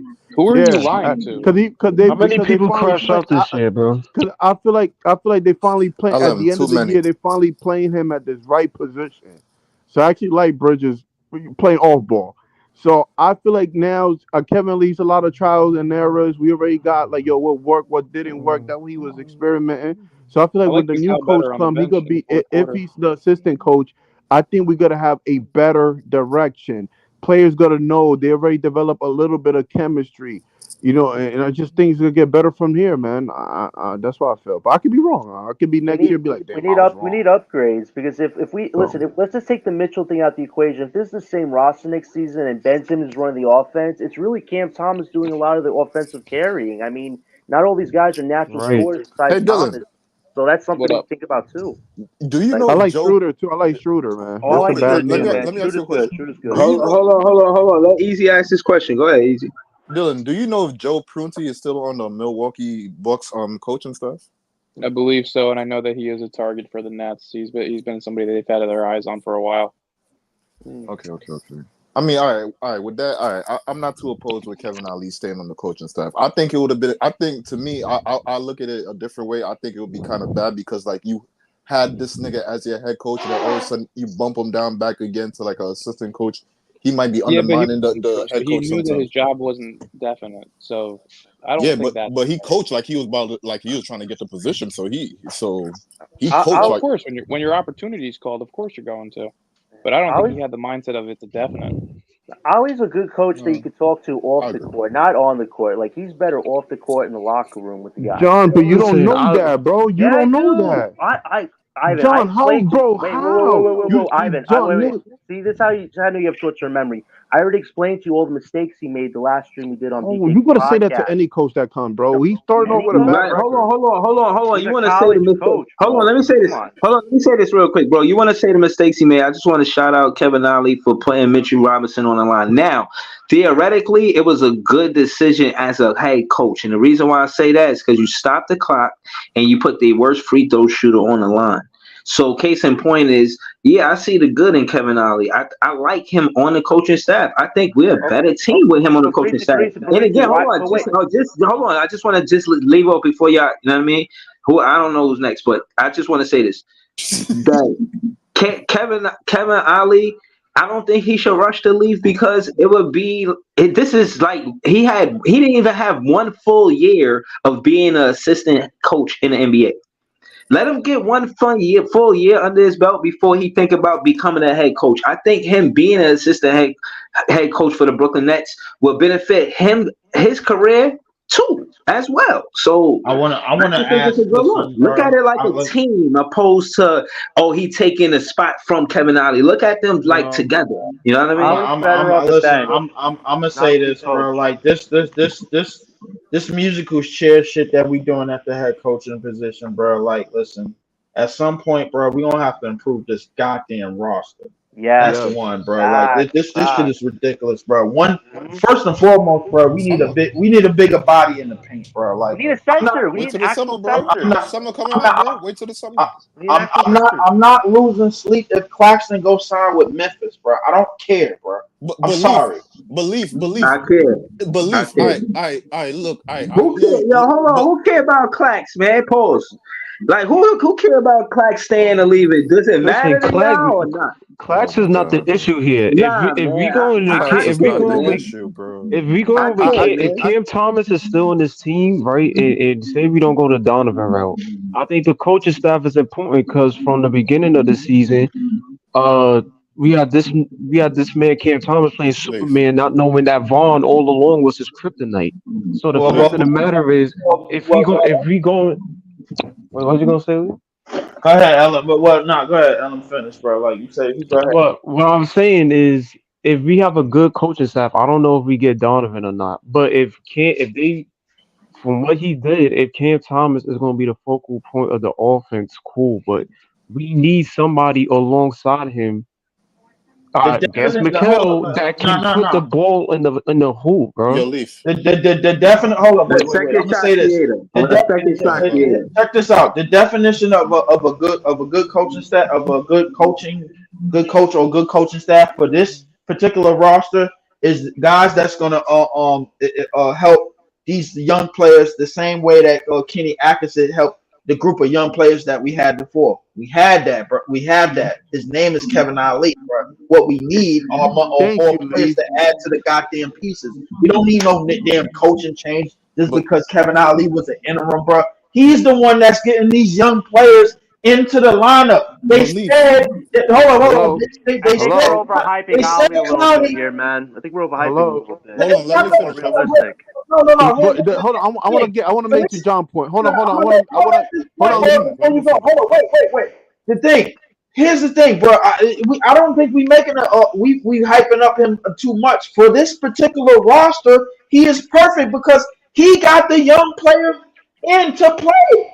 But we didn't know Clowney was capable of blocking 7 shots a game until he got him in there to do it. We didn't know Wilson was going to be a good motor and a good hustle player until he put him in the lineup. We didn't know that Wofford, bro, is capable of pushing the ball and pushing the pace until he got him in there to do it.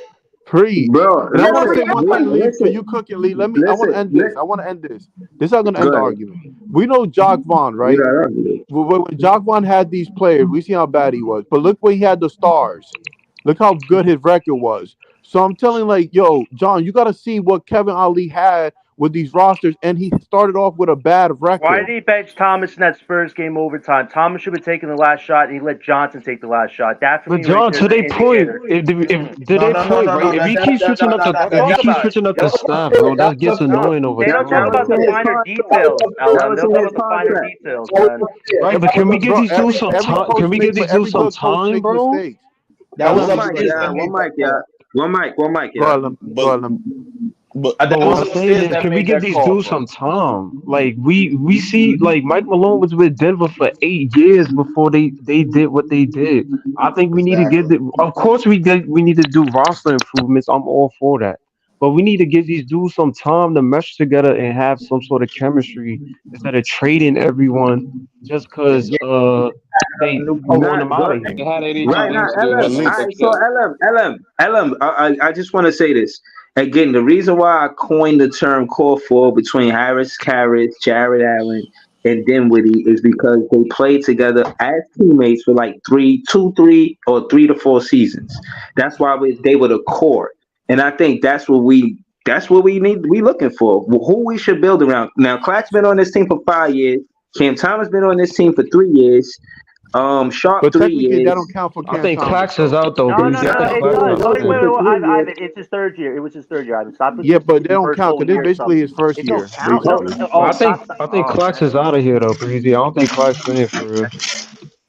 I mean, y'all keep saying that, but y'all ain't saying who we could get. Like that. That's all bad news. Clark's Because leaving he's is a bad free news agent, for me, bro. We bro. can't get As a we can't thing. get because we Unless can't get they were listening to the nobody. pod and they saying, "Yo, we could probably get Zach Edey like this Leaf dude been saying on Breezy podcast."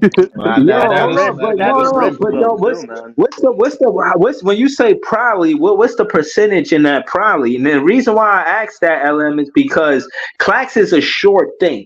You know, you could just easily do. And my thing is this: I have nothing negative to say about Zach Edey or even him getting on the team. What I am saying is, if you don't change the culture, if Sean Marks was in the offseason talking about culture, but he never gives the bag to a draft pick and always give it. Can y'all mute up, please? Jesus. My bad, my bad. Word. If they never change the culture and they always prioritize giving the bag to the free agent and never the draft pick, college players are gonna see that. Know what I'm saying? And Cam Thomas just said he never doubted this organization. The guy that wants to be the franchise player Right. is already on this team. Even if that's not how he felt or whatever, he's just saying it for politics, bro. He's media ready for New York City. If he can handle that media pressure, he's the guy for we should have went with the beginning of the season. That we should be all, in my opinion, on the same page about. In the next season, it's his team. Regardless, Listen, they need to give Sean Marks If an Jordi interview. Fernandez is the head coach, it's got to be Cam Thomas' team. He got to lead this team. We got to figure out the They need to give Sean Marks an interview, and Eric Slater needs to ask Sean Marks the hard questions, bro. Yes, These Nets fans yes. have been wanting to know Yo, since Eric jump, bro. Slater is nice. Yo, he be asking great questions. Eric Slater, word. You know what it feels like? It feels like Sean Marks is trying to teeter the line of, we're going to rebuild. No, we're going to get 10. Oh, we're going to be somewhere in the middle, purgatory. It's like, no, make a decision. We're tired of the inaccuracies, man. We want solid. We want a direction. Like, Yes, Word. that's what it is. Exactly. And while I'm still on the record about the only two players that I really wanted on the team, just as far as like their play style and their archetype, is because they would fit to what we do. Because I'm getting them in terms of need, bro. We need a bigger body in the paint. That's just facts. There's no way around it, bro. Like, I'm sick and tired of Claxton getting moved around every time some big Sasquatch ass center come around, and he just getting moved around for rebounds, or he got to come out, or he comes out on the pick and roll, he comes out on the switch, and then they leave somebody like Mitchell Robinson on the rebounds, bro, who done got his weight up after his injury. I ain't gonna lie, he looked like he been in the weight room something stupid. So the reality is, bro, we need a bigger body in the paint, bro. The reason why I said Zach Edey is because I would like to get somebody like him, but I can't find nobody else like him. So I keep saying Zach Edey. That's There's why. no problem with that. It's just the actual acquisition of it happening. Hold on, Nets press. Let's run this by Nets press. What is the likelihood of the Brooklyn Nets getting a Zach Edey next season? Not a chance. No, well, there's a small There's chance if you offloaded Dorian and Claxton to the Grizzlies, they'll give you their top 8 pick. They've already for said that they have no desire to get a draft pick this year, which I still think is fucking stupid. Believe me, but they have already said that.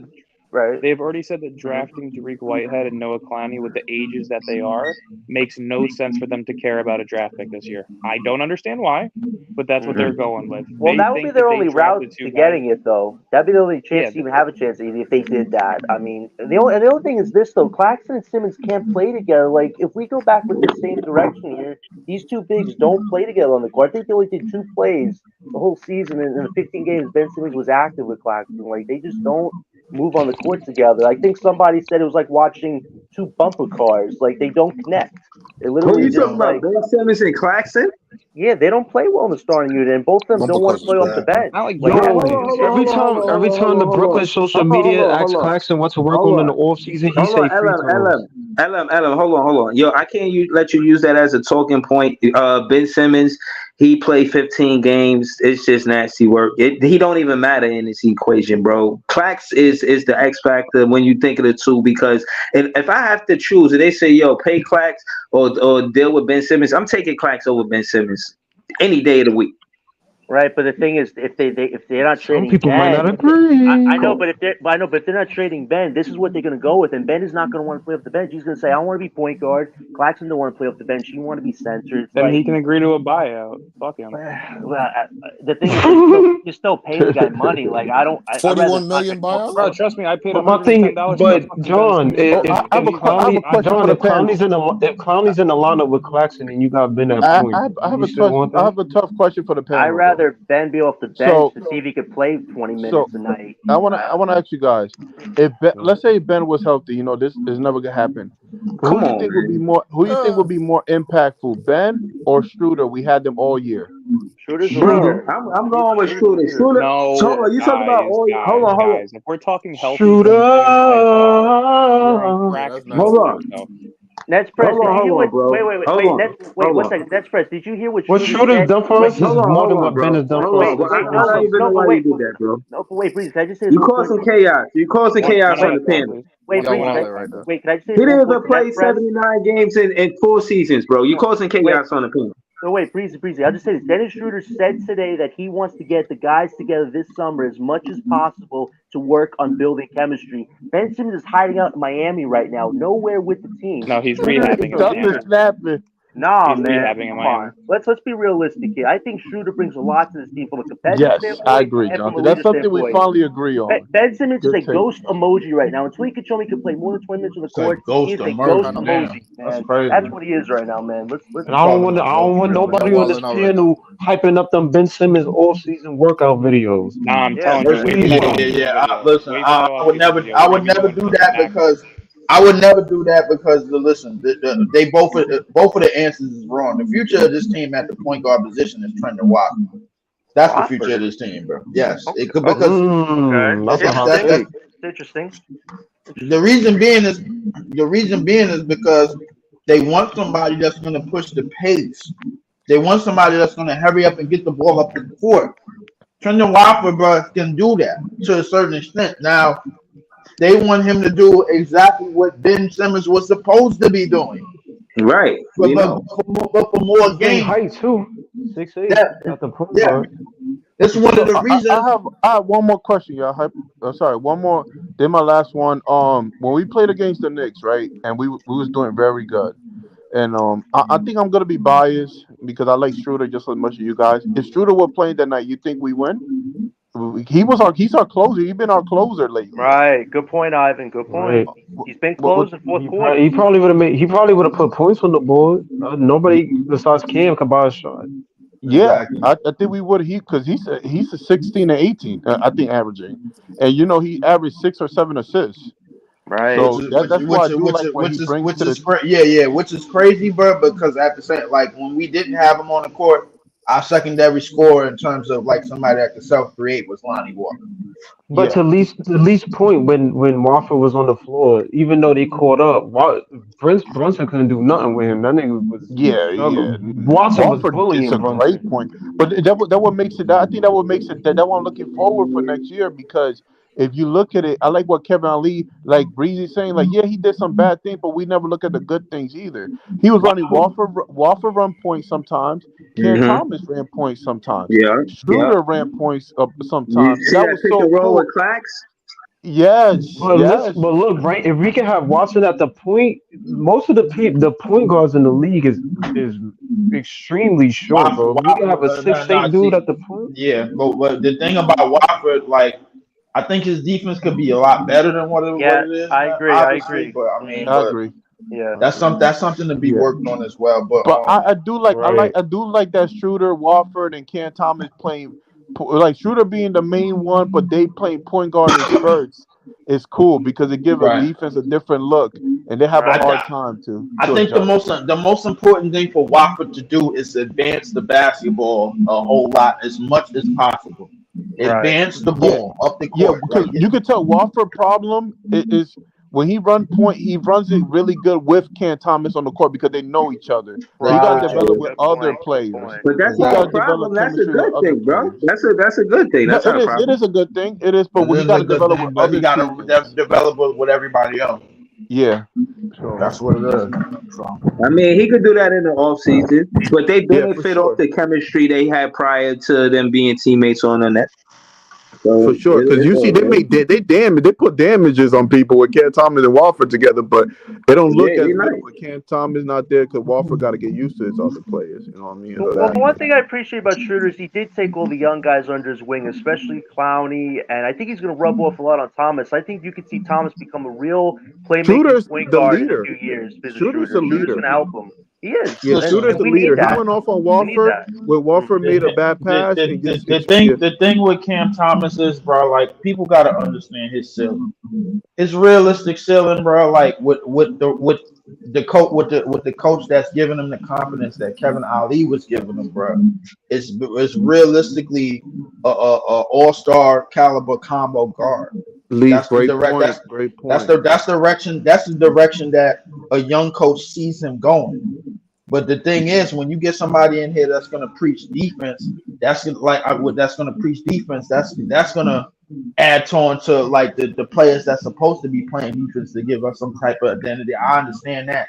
F all of that bullshit, bro. Like, That's why we need height on this team, man. We have no real height. Like we need to get two bigs or some like a real center on this team if we want to actually listen, play into a playoff series. we just need a bigger body in the paint, bro, and basically the wings and excuse me, the wings at the 4 and 3.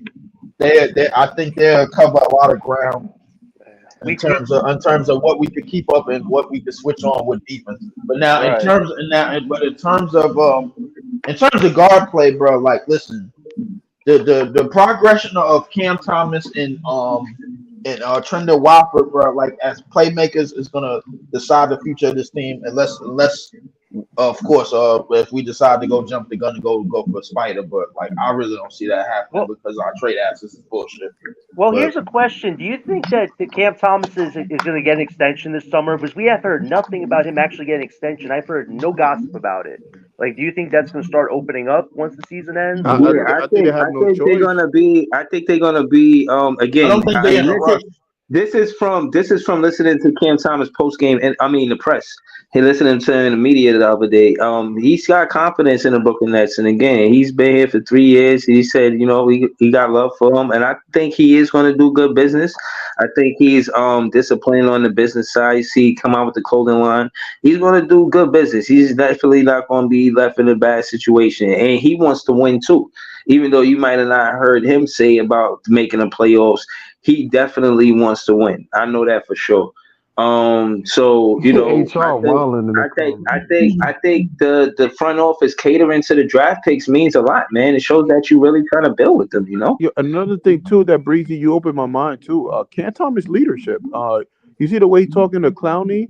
You see him. He Yeah, was like, "Yo, hold your heads up," like stuff. Giving him the rundown, and I did you see can that. tell he Yeah. takes pride on it. Even when we lost, we were losing to Philly. Cam Thomas was getting frustrated with his teammates. Like he's one of them. Like he Yeah. listened, he observed, and he's competitive. So Mm-hmm. that I think that was true Yeah. to him. You heard And I think uh, this summer, I don't I think. think Hold on, this Lee. summer Before you is go, going to be last thing. okay. Yeah, go ahead, go Before you go, leave. Last thing. Struder were like everybody got mad at Struder, but Struder were like Cam Thomas is a max player, and they went off on him on this comment. But yeah, you got it, Leaf. You got I mean, this summer is going to be a change of the tide, bro. Because the thing is, I think that the front office is going to have to start. They're going to have to start gathering around and start putting something around the young core of this team. And the young core of this team, realistically, first off, one thing we do know for sure is Cam Thomas, Noah Clowney is the start power forward for this team in the future, bro. I don't give a shit what nobody say. me and you, Leaf. We've been on the same page. He So is yeah. the starting power forward of this team. Come hella high water, bro, like he is. Now, as far as Wilson and Wofford go, I think Wilson, I think he got everything down pat in terms of a wing, in terms of hustle, keeping plays alive, hit a spot up shot, he can drive, he can do a little bit of everything. But Wofford is going to be the biggest X factor on how. But Wofford's playmaking and Cam Thomas's playmaking is going to be the biggest X factor on how this team improves. It's going to be the biggest X factor, bro. So I'm waiting to see that. That's one of the reasons why I'm not losing sleep over Claxton leaving, bro. Because Claxton's archetype doesn't fit what we need, bro. We need a bigger body in the paint. I mean, I want to take if they don't take Claxton serious, that's another draft pick they let walk out the door. I don't think they should have did with a Jared Allen. I don't think they should do it with Claxton. They damn sure shouldn't do it with Cam Thomas. But Dayron Sharp, I heard some interesting things that press was talking about. But Cam Thomas, you gotta sign him to whatever he asking for. The players that he's in company with, the numbers that they're putting up, yeah, bro. I mean, where else you gonna get that? You're gonna have to pay them the same thing that Cam Thomas will be asking for, and it's probably gonna be more contract friendly because he's a rookie that you drafted. So I mean, you drafted him. So I don't know. It just makes sense that they signed Cam Thomas to, you know what I mean, the max or whatever. I think Day gotta get locked up too, man. We gonna need some of that We're gonna need some. We still gonna need front court. somebody out off the I bench don't know for if they sure, bro. Right. prioritize Cam Thomas and Dayron at the same. I think Clowney kind of got in the way with Dayron. Yeah. Clowney might have. Yeah, I think Clowney might have. Clowney definitely got in the way. You could tell, yeah. Clowney's essentially kind of got in the way of because Clowney is basically the big they've been looking for, which is one of the reasons why I don't think Clax is really being acknowledged like a lot of people think he is. I don't think Dayron is being acknowledged the way that people think he is, but the thing is, Clowney can't run no 5, so you're gonna need a bigger body, and this is one of the reasons why I think that if Zach Edey doesn't get signed, if he's gonna get picked, but if he doesn't get signed, I think the Brooklyn Nets should really prioritize going after him, just off the strength of the fact that they need a big body in the paint. This is 7'4", 300 pounds, bro. Like you could put him next to Clowney, and Clowney will be okay. Clowney will be okay with that, bro. I'm pretty sure, bro. Like Clowney looks like the type of power forward that could play with around anybody. Yeah, I think they prioritize Cam Thomas more than I'm sticking with that, bro. Cam Thomas more than Dayron because of Noah Clowney. You're right. I think the major difference is they trust Noah Clowney to shoot the 3 ball more because or more than Dayron, and also I'm gonna be honest with you. I feel like Clowney, he moves his feet better on the perimeter as a defender than Dayron Sharp. You know what I Breezy, mean? you nailed it. And the thing is, Breezy, like Jay don't want to set. I know Jay, and we all like Sharp, but that's just the nature of the game. Like I like Finley. I've been a Finney Smith fan, But I know he's getting older. He don't have that much offer to. Sometimes you got to accept the truth, bro. You got to smell the coffee, man. It's the way it Bro, is. listen, I put it to you this way: it's only a matter of time before Clowney become a better defender, become just as good, or not, if not a better defender than Claxton. It's only a matter of time because he already showing signs of it as a 19-year-old. He moves his feet just as well in and outside of the paint and around the basket. Block shots just as well. Right, but I need them I don't together think though, bro. I I don't don't think need they. them to be versus each other. I need them together. I need Yeah, I Claxton like. and Yeah, No, Clowney to be bro, on the same team, man. I I understand agree. that, I but agree with like, what, Breezy. you know what I don't need? I don't need two skinny niggas at my 5 and 4, bro. I need a bigger body at my 5, bro, and then I need somebody that's willing to shoot and do all the other shit at the 4. Leave. You can have a point, but I agree with Breezy. I Claxton gotta could see it. go, bro. I'm Hold on, sorry. hold on, leave. I'm not saying that you don't have a point, but I do want to see because we saw small sample size. I want to see next year and that we could revisit that. But I think Clowney and Claxton can be something serious. I could be wrong, but it could be something serious. But what you saying, LM? I think to Lee's point, if we do get hypothetically, if we do get Zach Edey or whatever, I think that's why you would lock Day up. If Zach Edey is the starting 5, along with Clowney at the 4, you gonna need a nigga off when Zach Edey sit that can box out and get them rebounds and offensive rebounds. Exactly. I don't know if you I don't know if we keep Claxton. I truly don't know. Maybe he out of here. Maybe he stay. But to Lee's point, yeah, I do. No offense, I love Claxton, but I want a bigger body at the 5 too. Like we Bro, but seen what happened that when these niggas listen, get. listen. The only player is Clowney. I mean, the only player is Zach Edey, and we gave it credit. And the only thing I ask is how. And again, I still don't make sense of the how. Like, I really don't I know how mean, we would do that, I bro. mean, there's some bigs in the Hold league on, all that right, so hold on. Let me got ask big bodies. hold on. Before next press go. I mean, I don't want to hold you, bro. But I want to ask you this next press. What do you think Zach Edey is getting drafted? Like what like a lottery pick or he drops to the second round? That's I heard that wild shit. I don't see how, but that's what I heard. Yes, press you there? Dylan, where you at? I think Oh, he might have stepped away, He but probably listen, he probably doing something right now. listen, yeah. I'm gonna say it one more time, bro. I just don't see how. I'm gonna say it one more time. Not every draft pick gets signed. So once Zach Edey gets drafted, the team that he's probably gonna get drafted to is probably not gonna sign him. Therefore, bro, you could pick draft picks up off of waivers. You could do it the same way that you do regular players that's already in the NBA. So the thing is, once he gets drafted and then he does not get signed, then that's where we come in and pick up the rookie contract because you could pick up rookie deals all the time. Them shits is chicken wings, bro. Hey, Like can y'all hear compared. me, man? Yeah. Go ahead. My Yeah, fault. we hear you. My computer overheated, so it was bugging out for a second. All But you were right. asking about Zach Edey. I would say, in all honesty, late first round pick, mid second round pick. That would be like my floor and ceiling for him. I do think he gets picked though and signed. Okay. So And damn, signed. it is true that he might get picked in the second round. For sure thought he was hooping enough to become a first round pick. I ain't gonna lie to you. No, there's definitely a team that's going to take a risk on him either late in the first round or early second round. But are they going to sign So him? hold on. I'm not trying to be funny, but this is who I think of when I think of Zach Edey. He's better than Kenny Lofton, right? Kenny Lofton, hell yeah, he better than Kenny Lofton. Kenny Lofton? Kenny Lofton. He talking Why about you that came up fat with that nigga. name?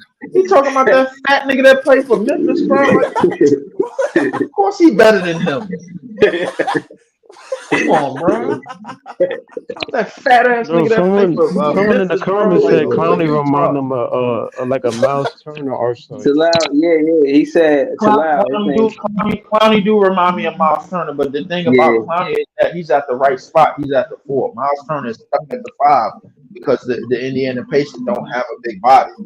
Like they had to leave him at the 5. Yeah, but I think Miles Turner way more than Clowney too, though. Yeah, he do, but I Yeah, mean, but he's more older though, bro. The yeah, Clowney rookie season, man. Yeah, but Miles Turner got more size on him though, Breezy. That's Prototype, not bro. fair. Miles Turner was probably the but same as soon as he came out as a rookie. We talk about a probably rookie to a grown man. He still got a teen in his age. exactly. I mean, Like Paulo came in the league 250. He ain't grown. He I mean, 20. but that's the reason why Paulo was the number one Bro, we're overall not pick. talking about But, Paolo. We talk about Miles Turner, No, bro. but right. But what I'm saying is, people come into the league with grown man weight. we're It's grown not man. like Wait, it's okay, not like it's an anomaly. all right, so Clowney, all right, so Clowney at the age that he is, bro, Thank you, Bilal. at Thank you, Bilal. the non-grown man strength that he's at, bro, is showing this much potential, bro. Like, High to upside. be honest with you, his upside, even for his age and his size at the 4, bro, is through the roof. It's through the roof, bro. Like, I don't think, bro, we ain't had a nigga like this since Derek Coleman. Talk that shit. Like, come on, bro. Like, Talk that Derek Coleman shit. come on, bro. Like, are we really, bro? Derek, look at our number 1 picks. We crashing out for Clowney right now? I guess some people. I guess some people are. We can Bro. crash out. I don't think he. I don't think Yeah, Clowney. All I say is, I think he's Clowney not needs crashed more. out, period. Like, I think Clowney is the same. Like I'll not say the same thing about Wimby. I don't think they necessarily need to get big. I just think they just need need to to have get more stronger. strength. Yeah, they just Right. need They need to get stronger. So if he can be at the 4 and be stronger as compared to what he is now, I'm all for it. But we need a big at mind 5. your damn business, bro. We need a bigger body. That's Yo, there's no way around this. We need a bigger body at the 5. We need somebody that can command the paint and man the paint on their own, bro. Like, just in case shit go left. But hold on, but again, this is what I'm saying. If they could finagle with Zach Edey, then yeah, I guess. But I just don't see how it's possible, and I'm gonna stay with that. But to shift the conversation, I pulled up Derek Coleman's stats, and he was hooping his rookie year. He averaged 18.4, shy of 15 attempts a game, hooping. He's rookie of the year, bro. Like, But I said all I had to say. My question is, how many minutes y'all want to see Noah Clowney get next? Do y'all got him starting next season? And how many minutes and like attempts at the basket? Do y'all think he should be getting 10 plus attempts? I'm saying 10 to 15 attempts a game. That's what I'm saying. I'm saying 30 plus minutes a game. 30 plus minutes and 10 to 15 attempts at the basket. You are. If Clowney is in the lineup, is he the second? Is he the second option if he in the lineup? I'm gonna give him like in between 25 and 29 minutes per game, bro. Like, he'll get some corner threes, he'll get some cuts to the basket, bro. Like, he'll equal to about maybe like a good 8-9 shots a game, bro. Like, off the rip. I see him scoring. I see him making about 6 to 7. Bro, he got us 17 points in like 17 minutes, bro. I'm letting him go. I'm giving him the green light, bro. Like, just keep shooting until you miss. If you get cold, then my God, yo. But yo, listen, y'all keep saying, "Oh, we need a stretch four all season." We complain about how Cam Johnson, DFS, Mikal Bridges, all of these, Jalen Wilson. That's 4 threes right there. We was complaining how we ain't had no 4. We ain't got no 5. Noah Clowney is a solid 4. I'm not saying he a 5. But he gonna be a solid 4, and that's because he can play. And again, he's not the strongest guy. You don't want to leave him 1-on-1 with Zion in the paint, no. But who you want to do that with, anyways? You don't want to leave him probably 1-on-1 with Sagoon, but he probably play good defense on the Sagoon. But case in point is, I don't think a defensive coach like a Jordi Fernandez is gonna say, "All right, I'm gonna put you in a 1-on-1 situation in the paint." I imagine I put it to you this way: if a defensive coach like a Fernandez, Jordi Fernandez, don't at least value the fact that we need somebody along the same type of presence as a Zach Edey, bro, like, then that defensive coach shit is dead, bro. Like, I don't want to hear nothing about nobody, this dude coming in being a defensive minded coach, and he's not at least valuing the fact that that we need a bigger body in the paint. Most of the top defensive teams. You don't know what he's gonna do. You don't know what he's gonna do. That's what I'm saying. They gave Jack Vaughn an opportunity to hand pick all of the players that he wanted to start the season with. I think Jordi Fernandez gets the same look, and the reason why I think he gets the same look, Leaf, is because they did this early. I mean, the playoffs didn't even fucking start, and they like, yo, we need to fix this fast, and I think that's really fast. I mean, we're not technically in the off season yet. I mean, technically, yeah, the Nets are in the off season for them to do what they did. But you see what I'm saying? They felt the need to do it now so he could pick his players and start working with the team now. He got to be working with the players now. Something's going on, man. Listen, I'll tell you this. Now that the season hold on. Let me just give you this last vote of confidence.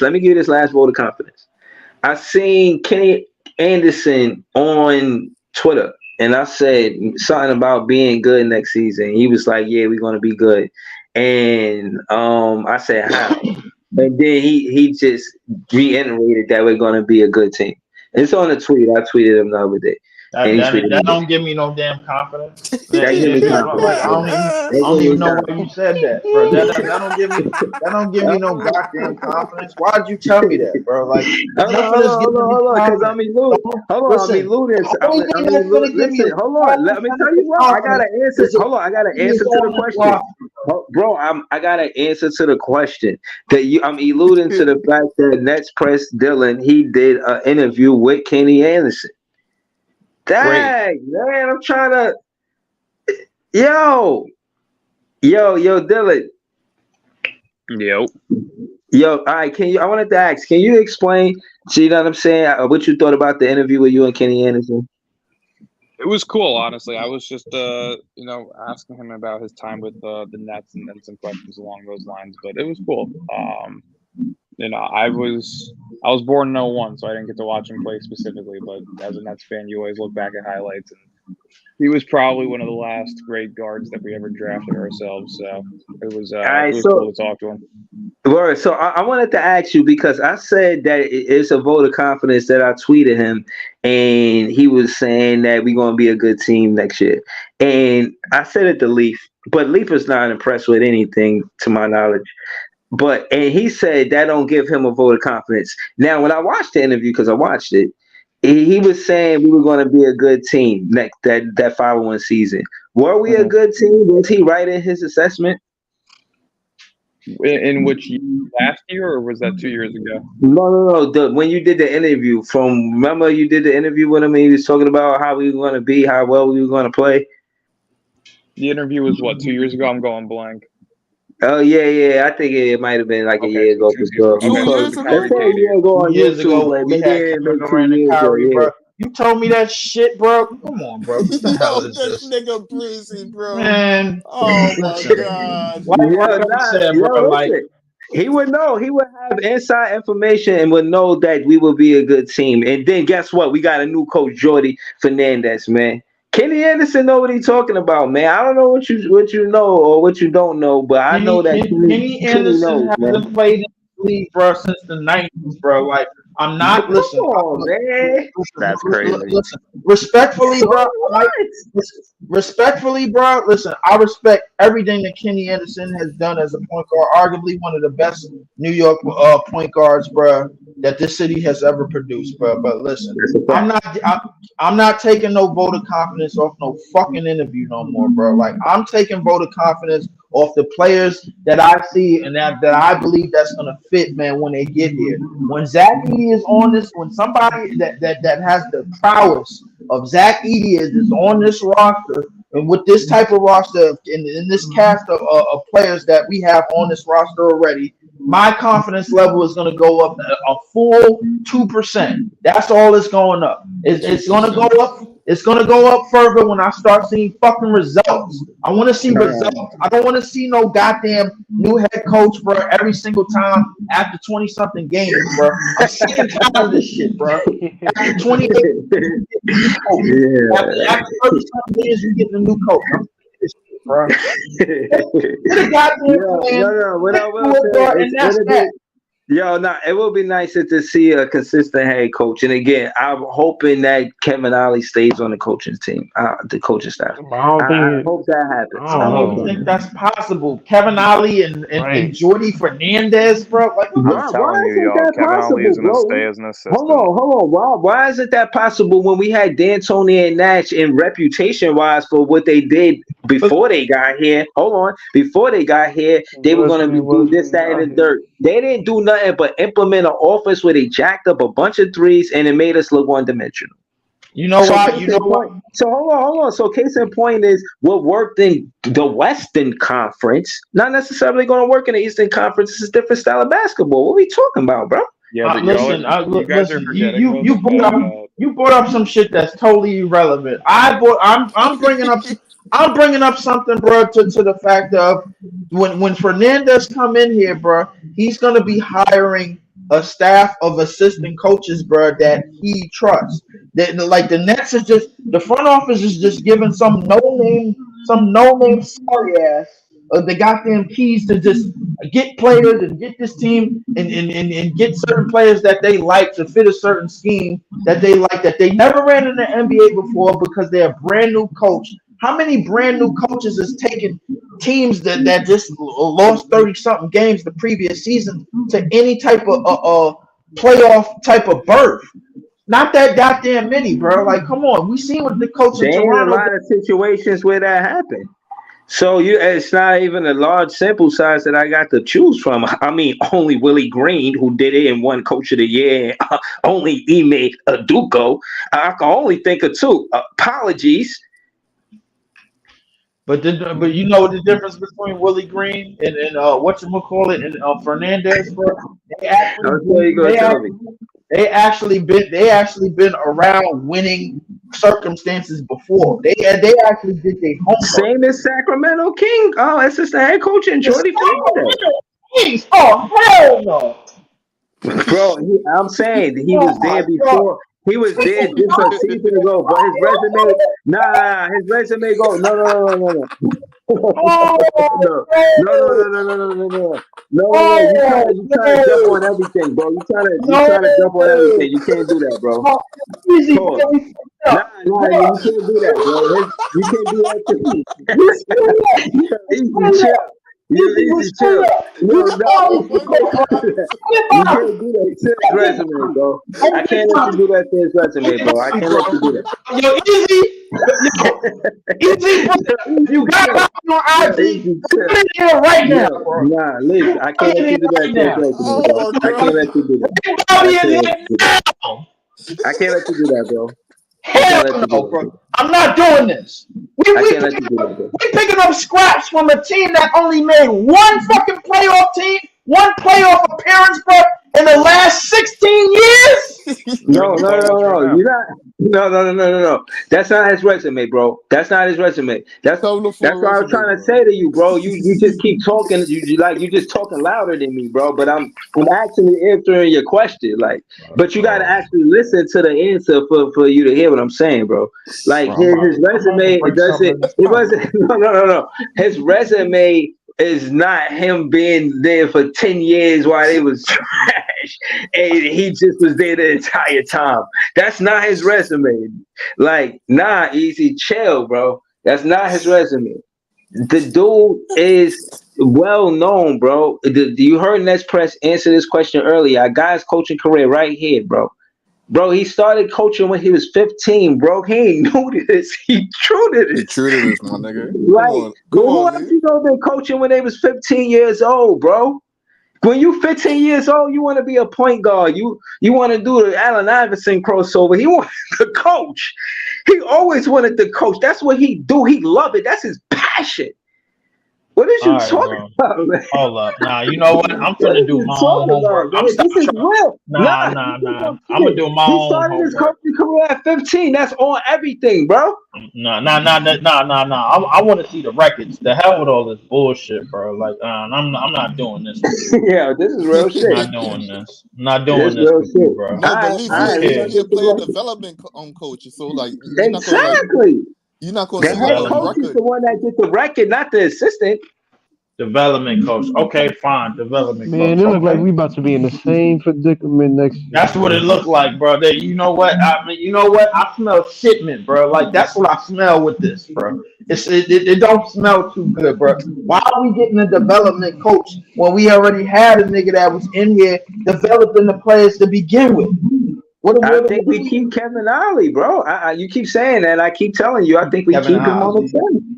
Yeah, we keep him. Well, again, look at Kevin Kevin Ollie Ollie, our Lord resume. and Hold on, Savior. hold on. Contrast Kevin Ollie resume to Jordi Fernandez. Jordi Fernandez, like I said, but besides the fact that he did that, he began his NBA coaching career in 2009 when he was hired by Cleveland Cavaliers as a player development coach. In 2013, Fernandez took an opportunity to join Canton Charge in the NBA Development League as the top assistant coach. 1 year later, he became the head coach. In 2009, Mike Brown, former head coach of the Cavs, hired Fernandez to be a player development coach with the team. That's three examples of him being a player development coach. And why you don't think that works when we dealing? Hold on. Why you don't think play? Hold on. Let me finish. Why you don't think player development is a good thing when we asking for our youth on our team? I know It just player makes development. sense, bro. Hold up, wait. I Hold on, know hold on. player. Bro, I know hold on. Let player. me finish reading this, bro. I know you got Go a ahead. rebuttal, bro. The whole world know you finna rebuttal. Hold on. Then it says, there he tutored Kyrie Irving, Tristan Thompson, Dion Waiters, Matthew Dellavedova, and other players. Mike Gainsey, the Cavs assistant general manager, spoke highly of Fernandez during his tenure with the Cavs. Whoever walks through that door, Fernandez can relate to him. He's either watched it, bro. He a real one. He said he's either watched it, lived it, or seen it. That's why he's so valuable. Fernandez also worked with LeBron James and Shaquille O'Neal during his time with the Cavs. He was also on the coaching staff during the Cavs 2016 NBA championship. Bro, this not just anybody, bro. I'm trying to tell you that he wasn't on the Kings just trash. He was with the Cavs when they won the championship, bro. Facts, and I think that's their first one. Niggas already know how I feel about let's get our first one. Niggas I'm just already. saying. Oh my god, you're not shit selling down me. with Fernandez? You're not selling me on this, bro. Like because you know why, bro? Bro, I know I wasn't fitting to sell it to you. I'm just letting you know, man, that again, as much as the criticism that Sean Marks and Joe Tsai is gonna, deal with because of this acquisition. I think they're ready for it. They acted fast. Excuse me. So they didn't knows? He dilly might do dally a and good wait. job, man. And at the end of the day, they said no. Listen. I'm just saying. I'm saying they said no. Mike Budenholzer had some wild proposal. They said no to it. You know what I'm saying? So okay, I respect that. Y'all saying no to something. What was Mike Budenholzer proposal? What he wanted? 10 years and something. I think that's questionable. But 10 years is a lot to ask for. That's a window where you saying, yo, I'm not guaranteeing you that I'm gonna give you 10 wins. 10 season wins. That's a window. That window's crazy. Well, he said 10. Wait, he started with 10 years, bro. Oh yeah, he looking to try to rob. Oh hell no. Monty got this. But they told him no. They told him no. According to that's what they say. I don't know if it's true, but that's what they say. But Monty got that though. Monty got that, bro, from a Pistons organization that was hella desperate, bro. Like I don't know. And it just came out they clean the house. About us. So what you think about us?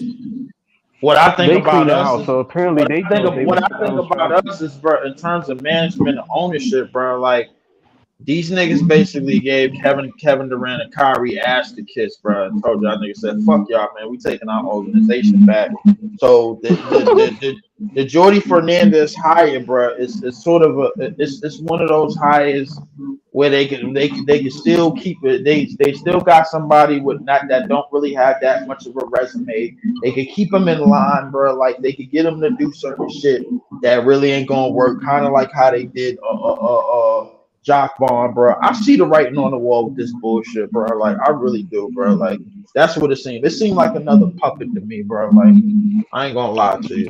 But we above 500, Leaf. You'll be satisfied next season? I ain't gonna be satisfied till we in the fucking playoffs until we got Zach Edey on the roster. I don't give a shit with I don't give a shit about nothing else, bro. We first thing first, we need the big body center, and then after that, we need to go after another guard to push the pace and control the game. That's what we need to do, bro.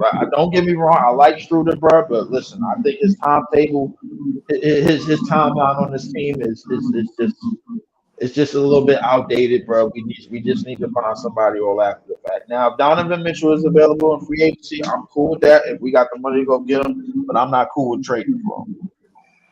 All right, but I don't know, man. Everybody got their. I'm glad we got to speak on this. You know what I mean? Shout to Nets fans. You know, he hit me with the news earlier about the coaching. You know what I mean? About the coach Jordi Fernandez. Shout to you, bro. We finna link up. Probably do a show sometime soon. I don't know exactly when, but soon. Thanks a lot, Dylan, for this shipment, bro. For this shit news, bro. Appreciate it. Not Dylan. Pete told me about this, but Dylan said he's gonna pull up. Yo, he do a lot of off season, trades and this and that. But I'm not into it like that. I kind of fall back because I think this is one of the more unpredictable teams. Again, like I said, I didn't think they were high with Jordi Fernandez. It's like they. You know what I mean? They're not showing their hand. They gave a lot of attention to Budenholzer, and then they went with Jordi Fernandez. And again, the season for us is technically over, but again, the playoffs didn't even start. So again, the playing didn't even start, bro. Like when we out here, it's been 24 hours, bro. And we already got a whole coach. And we already got a whole new coach, bro. Like they ain't never really been a whole head coach in the NBA. But bro, like it sounds like another yes man to me, bro. I'm sorry, bro. Yeah, I mean, I gotta disagree, man. I gotta give it. You give me straight. He give me straight. He give me straight Jack Bond vibes, bro. Like this is nah, not me. That's what he gives me. Of course he don't give you that, bro. Like, you know why, bro? Because you want to be optimistic about all because of his resume, bro. Speak for you, bro. It's because of his resume, man. What resume? Bro, I just explained. Bro, you can't be serious, bro. This ain't no goddamn resume. Stop. What resume? This is what. Yo, easy. Chill, I mean, I feel like he might. I think we'll be better. I think we have a. I don't know about. I hope we make the playoffs next year, but I think he'll have. I think he'll have a positive record. This is record. Bro. I think he can get us above 500, man. Nah. I need to see a record or something, bro. Like, the hell with that development shit. Fuck all that. But yeah, I don't. But that's what I'm saying. I can't. How you on one hand? That's playing both sides of the fence. If you want the team to go young, how you expect them to play experience and be young? So wouldn't player development be important? We had that, bro. With bro. I'm saying, what if Kevin Ollie stay, bro? I'm saying, what if Kevin Ollie stay on it? And again, I ask you this: don't Easy would say, don't duck this shit like Neo. I'm asking, why you don't think it's good for Kevin Ollie to stay the assistant coach when hold on, bro. Let me finish. When you know that he's going to do the same thing that he was on. He got credit from DSJ and other players that riled the locker room up for them to get going to be competitive. If that's working, and again, it's his resume. Now, again, like you may not want to agree with it, but the truth is that before his first entire season as an assistant head coach, he had to be the interim head coach in his first season. Maybe this season he could finish it out and be an assistant head coach for one whole season. That's why I think it's a difference. I think it's a difference in power from head coach from assistant coach. Exactly. It's at least point. If he head coach, he can make the decisions to put Clowney and Wilson in, and nobody on that team is going to question it because he the head coach. But if he the assistant coach, whatever Hernandez is doing, like he gonna consider it, but it don't mean he necessarily gonna implement Ollie's offense. What's going to happen? Listen, but hold on. Why wouldn't he do that when that's what your assistance is for? You got one assistant that's the video coordinator, one that's the offensive coordinator, especially if you're a defensive-minded coach. You ain't going to have a assistant coach that's helping you with X's and O's. That's Kevin Ollie's job. But And if that's Jordy, the case, why? If that's the case, why he ain't listen to Fernandez, Vaughn? but Jordi Fernandez don't know that. Why? I Why mean, why Vaughn ain't Vaughn listen? ain't listening Why then? Vaughn ain't listen to him, bro? Jordi Right. Fernandez don't know Kevin Ali, bro. They not connected in no way.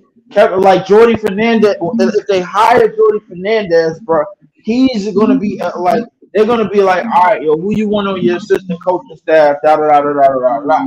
That's what they're gonna ask him, bro. so you The don't think reason he Or why. he gonna might rock have with his Kevin own. Allen? He might have his own idea of an Bro, offense. he might have his own idea. We don't know, bro. Like, what is Right. the Well, I'm connection saying between I'm what not is the worried about the connection off. between I'm not Jordi Fernandez until and Kevin until he's Ali? not on the team. I'm not saying he coming off the team. I'm not running with that narrative that he's not going to be on the team. He's still on the team.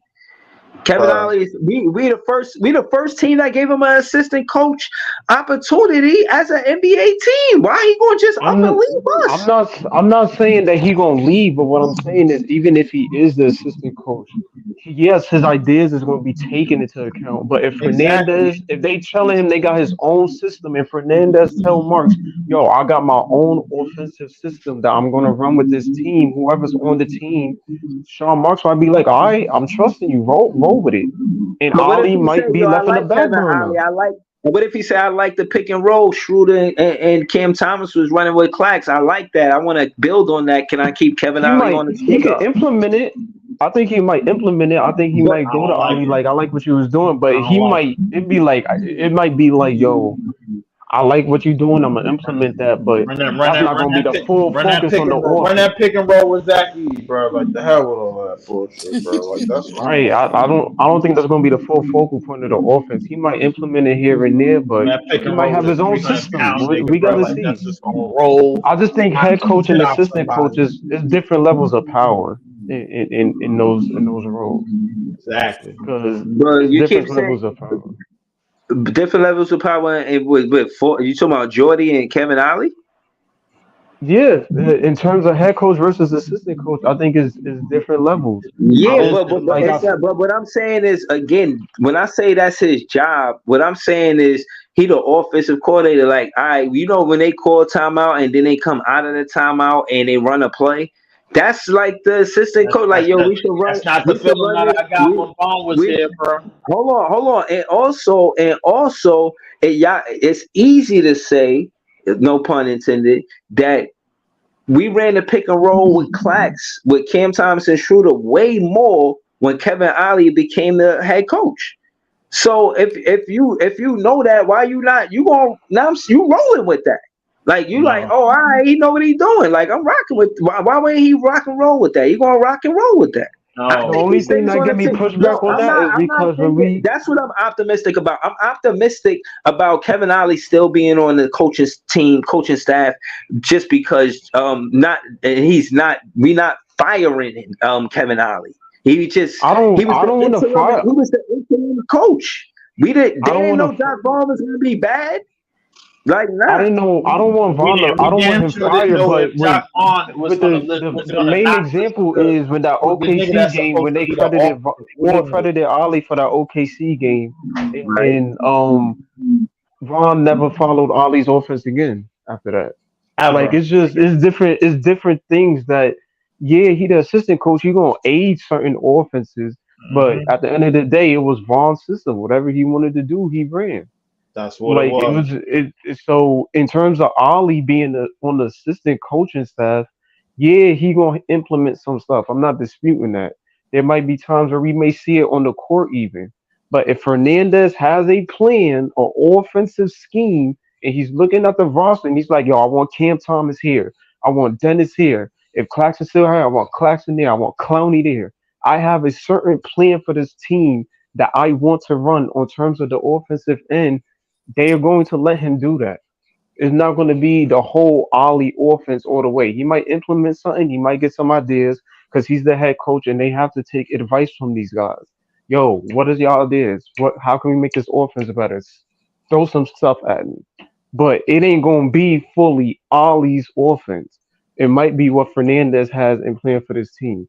I just don't want him. I think Cam Thomas is going to be a huge part of that because he probably gonna wonder what can I do with Cam.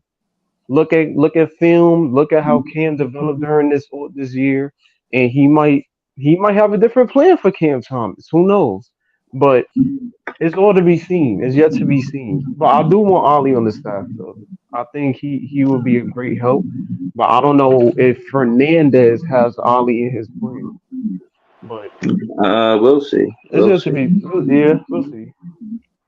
But hopefully it match. I just want to be above 500 next year. It is what it is. I want to fucking win, and I'm listening. I want to have somebody on this team with an advantage, bro. Like other than us, a hot potato and that shit, man. The Cam Thomas and him turning motherfucking chicken shit into chicken salad, bro. Right, he needs help out there, man. He needs somebody. What is if it's real, Zach Edey in the paint, bullying game, what he get, or Cam Thomas next possession doing what he do. Like we need something. As far as I'm concerned, bro, like as long as we under 500, bro, like nigga, I ain't listen. I ain't big enough. Listen, I'm no longer big enough. Nobody on this fucking team, bro. Like man, like we listen. We need to do something quickly. If you ain't part of the solution, you part of the fucking problem, bro. The hell with this shit. Shout out to Wally. She on Twitter. She's saying she got a report from Woj saying that we got a new core. The new core, Brooklyn is reshaping its team in the post Kevin Durant, Kyrie Irving era and is hiring Fernandez to reinvigorate a roster that includes Mikal, Cam, Nick, CJ, and Clowney, Noah Clowney. This is for Roach. So again, like I said, I don't be pulling stuff out of thin air. This is what they saying. But again, like I said, they an unpredictable team. But based on Woj and him having the credibility he got, I'm gonna have to say that it looked like everyone that wanted to think when the Cam Johnson be shut. Yeah, for everyone that wanted Cam Johnson to be traded, you're not getting that from what it seemed like. But the truth is, they gotta know CJ is a 3. I mean, at max, you would make this Cam a 1, Mikal a 2, which I totally disagree with. Cam a 3, CJ a 3, Clowney a 4, Clax a 5. I don't think Mikal should be the 2 because he can't create above the 3-point line. Unless, like right now, he's somewhere listening to Curtis Blow basketball, working on his handle, at the same time watching the greats on TV. Like he would have to be tapped in, mentally tapped in. I heard Mikal Bridges the other day said that he lost focus, for lack of better words. He wasn't mentally tapped in, and right. So I don't. Again, my thing is for him to say that. Again, what does that mean? As fans, are we being mean because we feel like, for one, I never thought that he would be that transparent and say what he said. You know, I thought he would have, but he was. So let's just go for that. I think that was as a fan to see that, that's kind of like, that's what he is. Like he's a love me as a person dude, and we already going to do that, but we not making no excuses for you not being competitive. If you're gonna be in this city, you gotta know that the fans want you to be competitive. Ain't no reason for you to be tapped out. And as far as mental, you know what I mean. Take a day off. Take a day off and gather yourself. You know what I mean. Or at least don't do shit in the summer. You feel me? Like you want to do. No, do you want to do the FIBA? You know what I'm saying? Maybe you should have, you know what I mean? Just sat that one out. Hold up, real quick, bro. The Chicago Sky got Camila Cardoza and Angel Reese. Yeah, they looking like a unit. Yeah, they ain't gonna lie. They got Big Bitch Central over there. God damn. They looking like a unit. Last time they faced off, it was like almost like a 3 years. They said the venue for they switched the venue for the Indiana FIBA games to like I think like 20,000 seats for the opener. I think some shit like that. Cameron Brink went to the fuck. They switched that shit to like 20. Yeah, that shit is set to be like the 20,000 seats for the opener, the season opener of that shit, bro. Like so for I think Caitlin Clark is on the Fever. How many was it before? I think it might have been like 15,000. I think maybe less than that. But they upped it to like another 5. They trying to up it to about 25,000. But they trying to put it in like one of them in one of the largest stadiums and what the fuck is going on? Breeze, go on mute real quick, bro. Your shit is. Yeah, Breezy, you gotta go on mute. There you go. All right, yeah, but they trying, yeah. So I think they said something about that when the Fever got the number one overall pick because I think that I don't think they do draft lotteries just yet, but maybe they do or they don't. I'm not sure, but yeah, they said the venue for that for Hub is gonna be switched, man. I'll be honest with you, Angel Reese and fucking Carmelo Cardozo, goddamn. Yeah, that was crazy, but So yeah, that's fine. So Caitlin Clark, bro, like that's like two chicks that she lost to, bro, like on the same team. Like, yeah, that I don't know, but yeah, that gotta work out. I ain't gonna lie, Camila Cardozo, my nigga, like, listen, that's a big body bench right there. I ain't gonna lie to you. That's a fact. That is a fact, man. Listen, don't get me wrong, I ain't sleeping on Angel Reese, my nigga, but I mean, that Brazilian joint, bro. Like, listen, it is what it is. I don't know nothing about Brazilian women. I don't think I really want to find out. But, I mean, my shit. Yo, hold on. On that note, I just want to say, I did the panel with on No Snooze with Easy earlier. You know, Easy he had came on there. You know, talking his shit, and I just wanted to say, you know, while we here, because I didn't know that I was going to see him. That yeah, I wanna do a show one of these days with Easy talking about his top 5 and where's Fab in hip hop? You know what I'm saying? He got the Fab avatar. I just want, you know, because he was talking about the big 3, you know what I mean? He was like, fuck the big 3, it's the big me, you know what I'm saying? So I wanna see how you feel about Fab and the big 3. I care about hip hop, man. Yo, I Hip mean, hop. what does Fab got to what? do with the big Hold on, three, bro? wait, Yo, that's I just hold want on. to know if he close to the yo. big 3. Yo, so breaking news, real quick. Did y'all hear the snippet to the to Kendrick response? Yeah, they said They this is AI. Yeah, they but said then nah. somebody They said that said shit was real. so somebody said the shit was real. Well, I mean, listen, I ain't gonna It lie. might be AI. I ain't gonna lie, Nigga but said I like. niggas, listen, all I heard was call your ghostwriters when you see K died. Some shit like that, bro. Like I ain't gonna hold you, bro. Like, Yo, Listen, hold on. Shout he to looked Jug like he Artist was for ready to max though. hold on. Shout to Jug Artist 14. Please, if you never been into the page, please sub. I'm trying to get it to 6,000. Know what I'm saying? But we good at 619. Thank you for all my 619 subscribers. Jug Artist 14 said Fernandez ran the defense for Sacramento and Denver. He's a defensive coach first. Definitely agree that the offense will be similar to Sacramento with pace and ball movement though.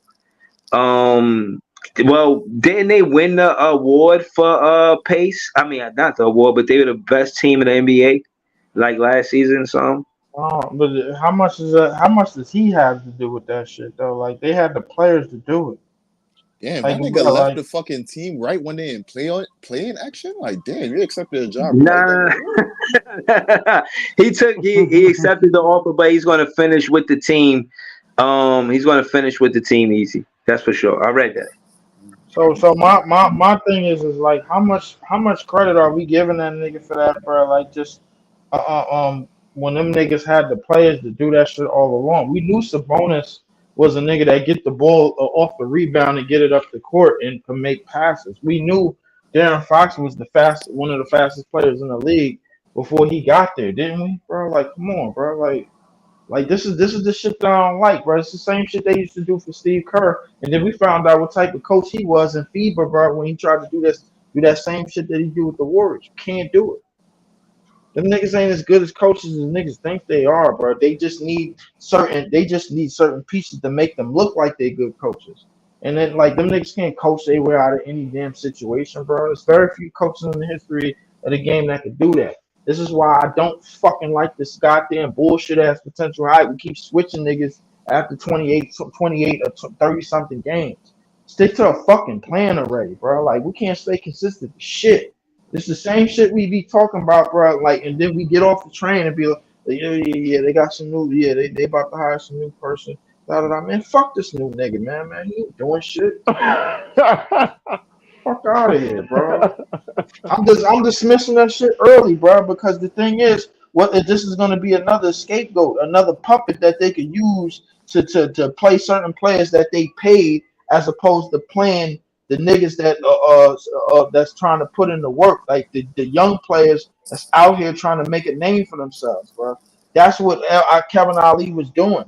Vaughn wasn't doing that. This bald head nigga, bro, it looked like another Vaughn puppet to me. That's what it looked like, bro. They couldn't control Kevin Ali because he was an interim and he was trying to figure out how this shit is gonna go on dough and how this shit is how we gonna win, bro. Yo, we down anyway, man. We might as well do the same shit. This nigga probably ain't gonna do it. Hold on. I found the quote. Shout out to Brooklyn Nets cast. If y'all watching or if y'all know these guys on Twitter, let them know, man. I'll peruse through Twitter. You might be on my show, man. Cam Thomas on the Brooklyn Nets organization. He said, I never really had any doubts about it here. I love it here. I got drafted here. So I'll always have a place for it. You do right by me. To me, that says you do right by me, I'm going to do right by you. You know I'm going to do right by you. Just do right by me. Yo, contract time, do right by Cam Thomas. Please just give him what he asking for.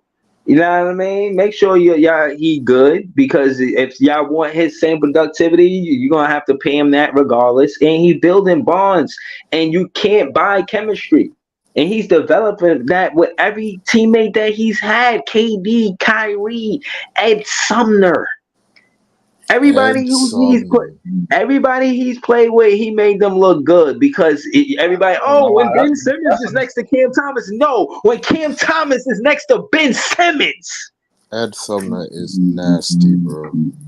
Bro, he was hooping next to Cam Thomas. Stop it. Ed Sumner's is something, and I ain't gonna lie. Ed Sumner's a nigga that we wish we had right now, bro. Like, because our guard situation, bro, outside of Struder, come on, bro. Like, it's looking like it's development all over the place, bro. Like, and it took us. I'm mad. It took us 60 something games to figure that shit out. Because the thing is, realistically, bro, like we kind of knew we was in that whole roll on, but the thing is, if you want to go to Cam Thomas route, tell Cam Thomas, bro, hey, bro, a lot of these young niggas, bro, that was in the G League, bro, we're gonna bring them up with you. You're gonna be struggling for a while, maybe not. Nah, they got 3 players. They the young route: Claxton, Clowney, and himself, Cam Thomas, bro. Claxton, bro. Get him the fuck up out of here, bro. Hold on. Cypher on Twitter says, regarding Claxton's defensive impact, I believe he can be a key part of a top 10 defense. However, in order to get the most out of him, you need another weak side shot blocker that can rebound, Kevin Durant or Noah Clowney, because of how often he switches on defense. That's a fact. On the switch, this is why he got Day'Ron Sharpe minutes. He got Day'Ron Sharpe minutes because on the switch, he can guard. Day'Ron Sharpe can't guard on the switch, but Clowney can. That's the advantage. I understand that, but the thing is, bro, I would like to see what we look. I saw what we look like with Clowney and Claxton. That's 2 slim niggas that could basically one nigga could shoot, one nigga can't. I would like to see, bro, what we look like, bro, with somebody with the same type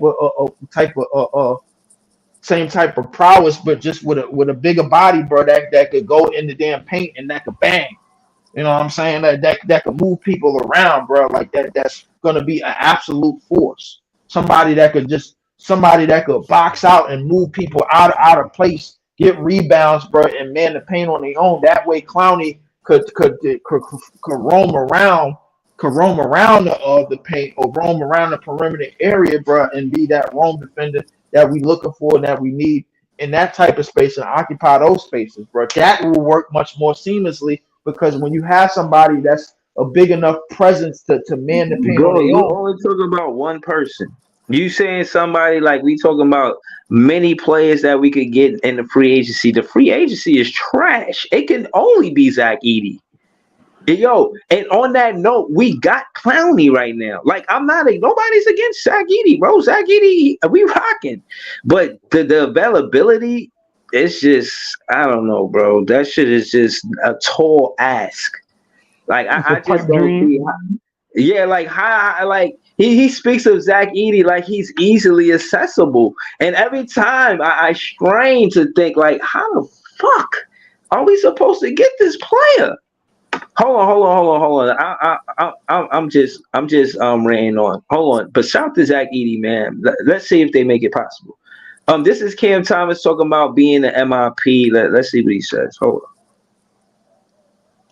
Cam, given like your scoring have gone up at least like 10 points or so this year, when you look at the most improved player of the year conversation, I'm curious, where do you think that you should fit in that conversation, given some of the guys in the league and to your growth this year as a player with the Nets? Yeah, obviously with that, should definitely be top three. I feel like. I mean, going from, you know, barely playing a rotation, you know, just having little spurts of the season, to going all the way up to averaging, you know, like you said, 11 point jump to like 22 a game. I mean, any other year that goes noticed, but this year's kind of gone unnoticed. I don't know, it's because like our records, but obviously I feel like when you have a jump like that in all aspects, even just watching the game, you see how I'm guarded and see how all the other stuff to it. I feel like I should definitely at least be in the top three in that conversation, but at the same time, winning, I probably say winning does help a lot of things. So, you know, I don't really have a comment on that. And we probably didn't win enough games, but obviously just looking at what the award says, and like it's a player award in a way. So I feel like I should definitely at least be in the top three in that combo. But I mean, it doesn't really matter. Yeah, I agree with him, and I like his modesty too. Like I know I'm not, I've been watching this all season. This is something that I want to achieve. So I like his energy behind it. So again, man, I'm rooting for him. He's my favorite player, man. Shout out to Cam Thomas.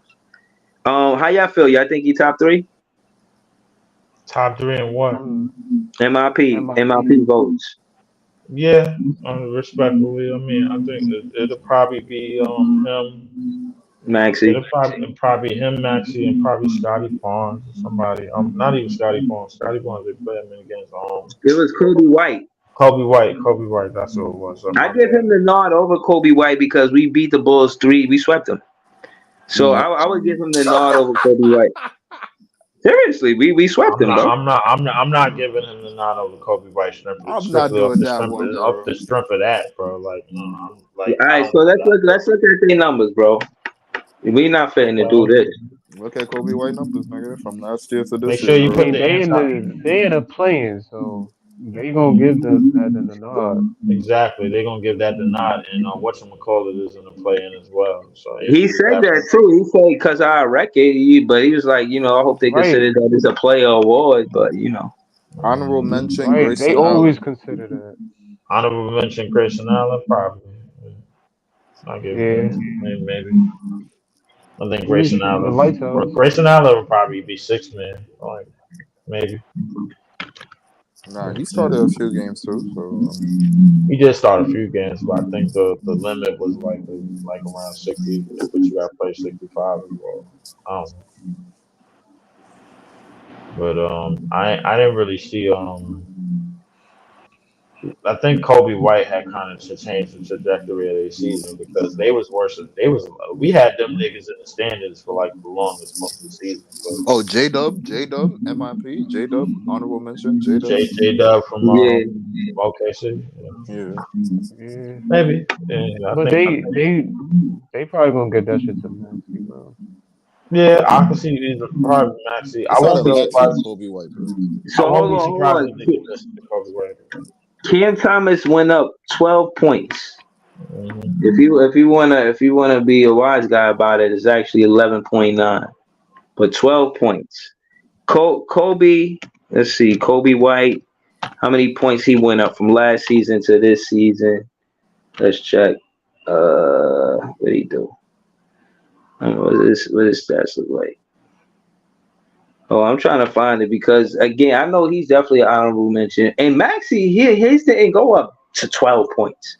He was already hooping last year, so that's what I'm saying. Like, Yeah, but he That's took why a I big wanted jump. Cam I mean, Thomas he to cool. get the nod over him.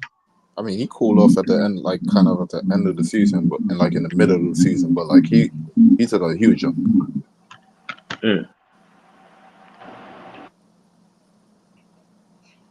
Yeah, man. But Yeah, I can see that. Yeah, top three. Yeah, definitely top three for Cam Thomas for sure. Probably finishing. Kobe White is averaging 19 points, and last season he averaged let me get it together. 9.7. So his went up like 10, 9 to be 9, 10. So Cam Thomas in the points per game went up more than any of the candidates. So again, you are gonna factor in the winning. So but it is a player award, man. Technically, when you look at the candidates that won it before him, and Laurie Marketing and Julius Randle, the reason why they won is because their points per game went up. So if they kept that same energy for Cam Thomas, he will win.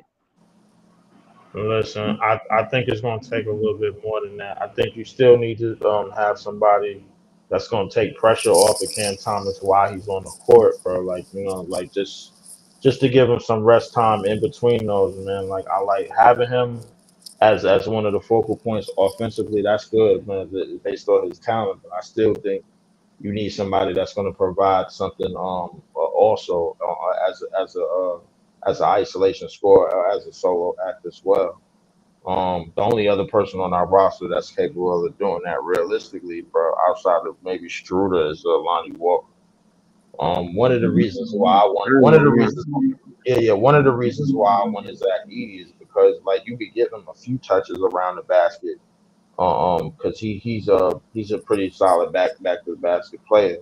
He could shoot a little bit too. He could pass out of the post, man. So like he could work in a little bit in that area. He'll probably just need a lot of people to spread out the floor and shoot. That's what Clowney and the rest of our lineup will come in. But I Yeah, think but Yo, wait, I'm not to get off track, but y'all saw Caitlin Clark's contract? what was the contract? It was like nah. it was some nuggets. Yeah, it was probably some It bullshit. was like 2024, 76,000, 2025, 78,000, Uh, 2026, 85,000, and then 2027, 97,000. I ain't gonna lie. Man, that shit is pennies.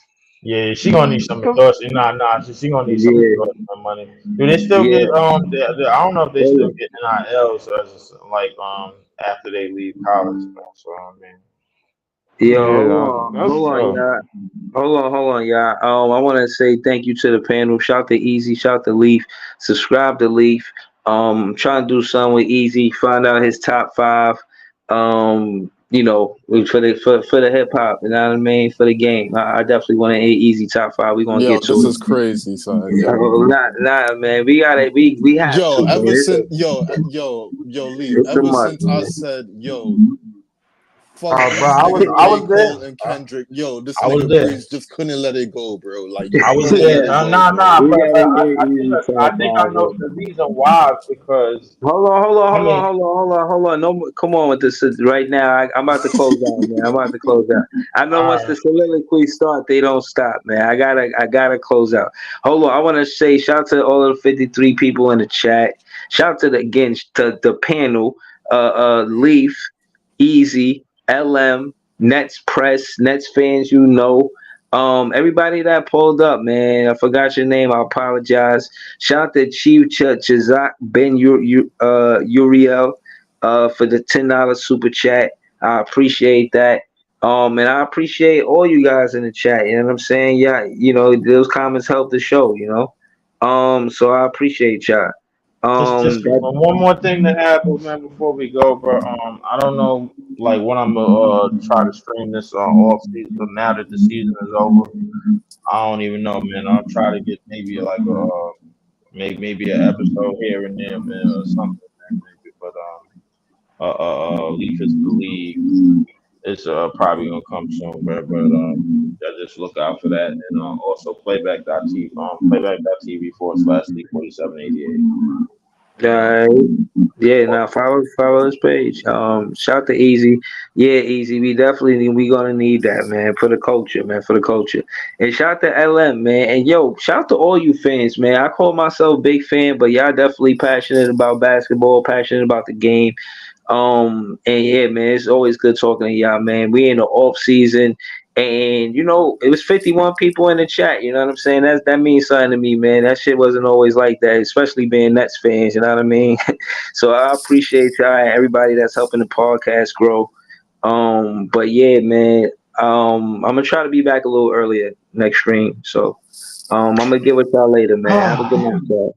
Peace. Hopefully, we won't All right, jump yo. off the damn top rope this damn season, man. But yeah, let's see Breezy about jumping off the top rope because you want to give him a top already five. We're talking about with it for this the with this culture. damn coach. Nah, Nah, you I didn't lying say right there, bro. I didn't say no predictions or what we're gonna do, but I do like a defensive minded coach. So I mean, I but don't know, man. Breezy jumping off the top We're rope gonna trying to see. find my top five. Talk about it for the culture. That's a damn I lie. mean, but That's listen, a damn lie right there, It's yo. for I the would like to think Damn culture. lie. I would He just like to waiting think for Fab the. He is just in trying to hear a name and be like, yo, where I that would name like at? to think Fab. I would like to think Fab is in the top 10 for sure, bro. But I mean, Hold on. We're gonna get to it. Not right now, but yo, man, I'm telling you, we're gonna start the show with that, man. At least if he pull up in the first 5 minutes, we just gonna change the trajectory of the show. We gonna talk about it, or hit me in the chat or email or something, man. Just let me know. But yeah, man, thank y'all for tuning in. Have a good night, y'all. Peace.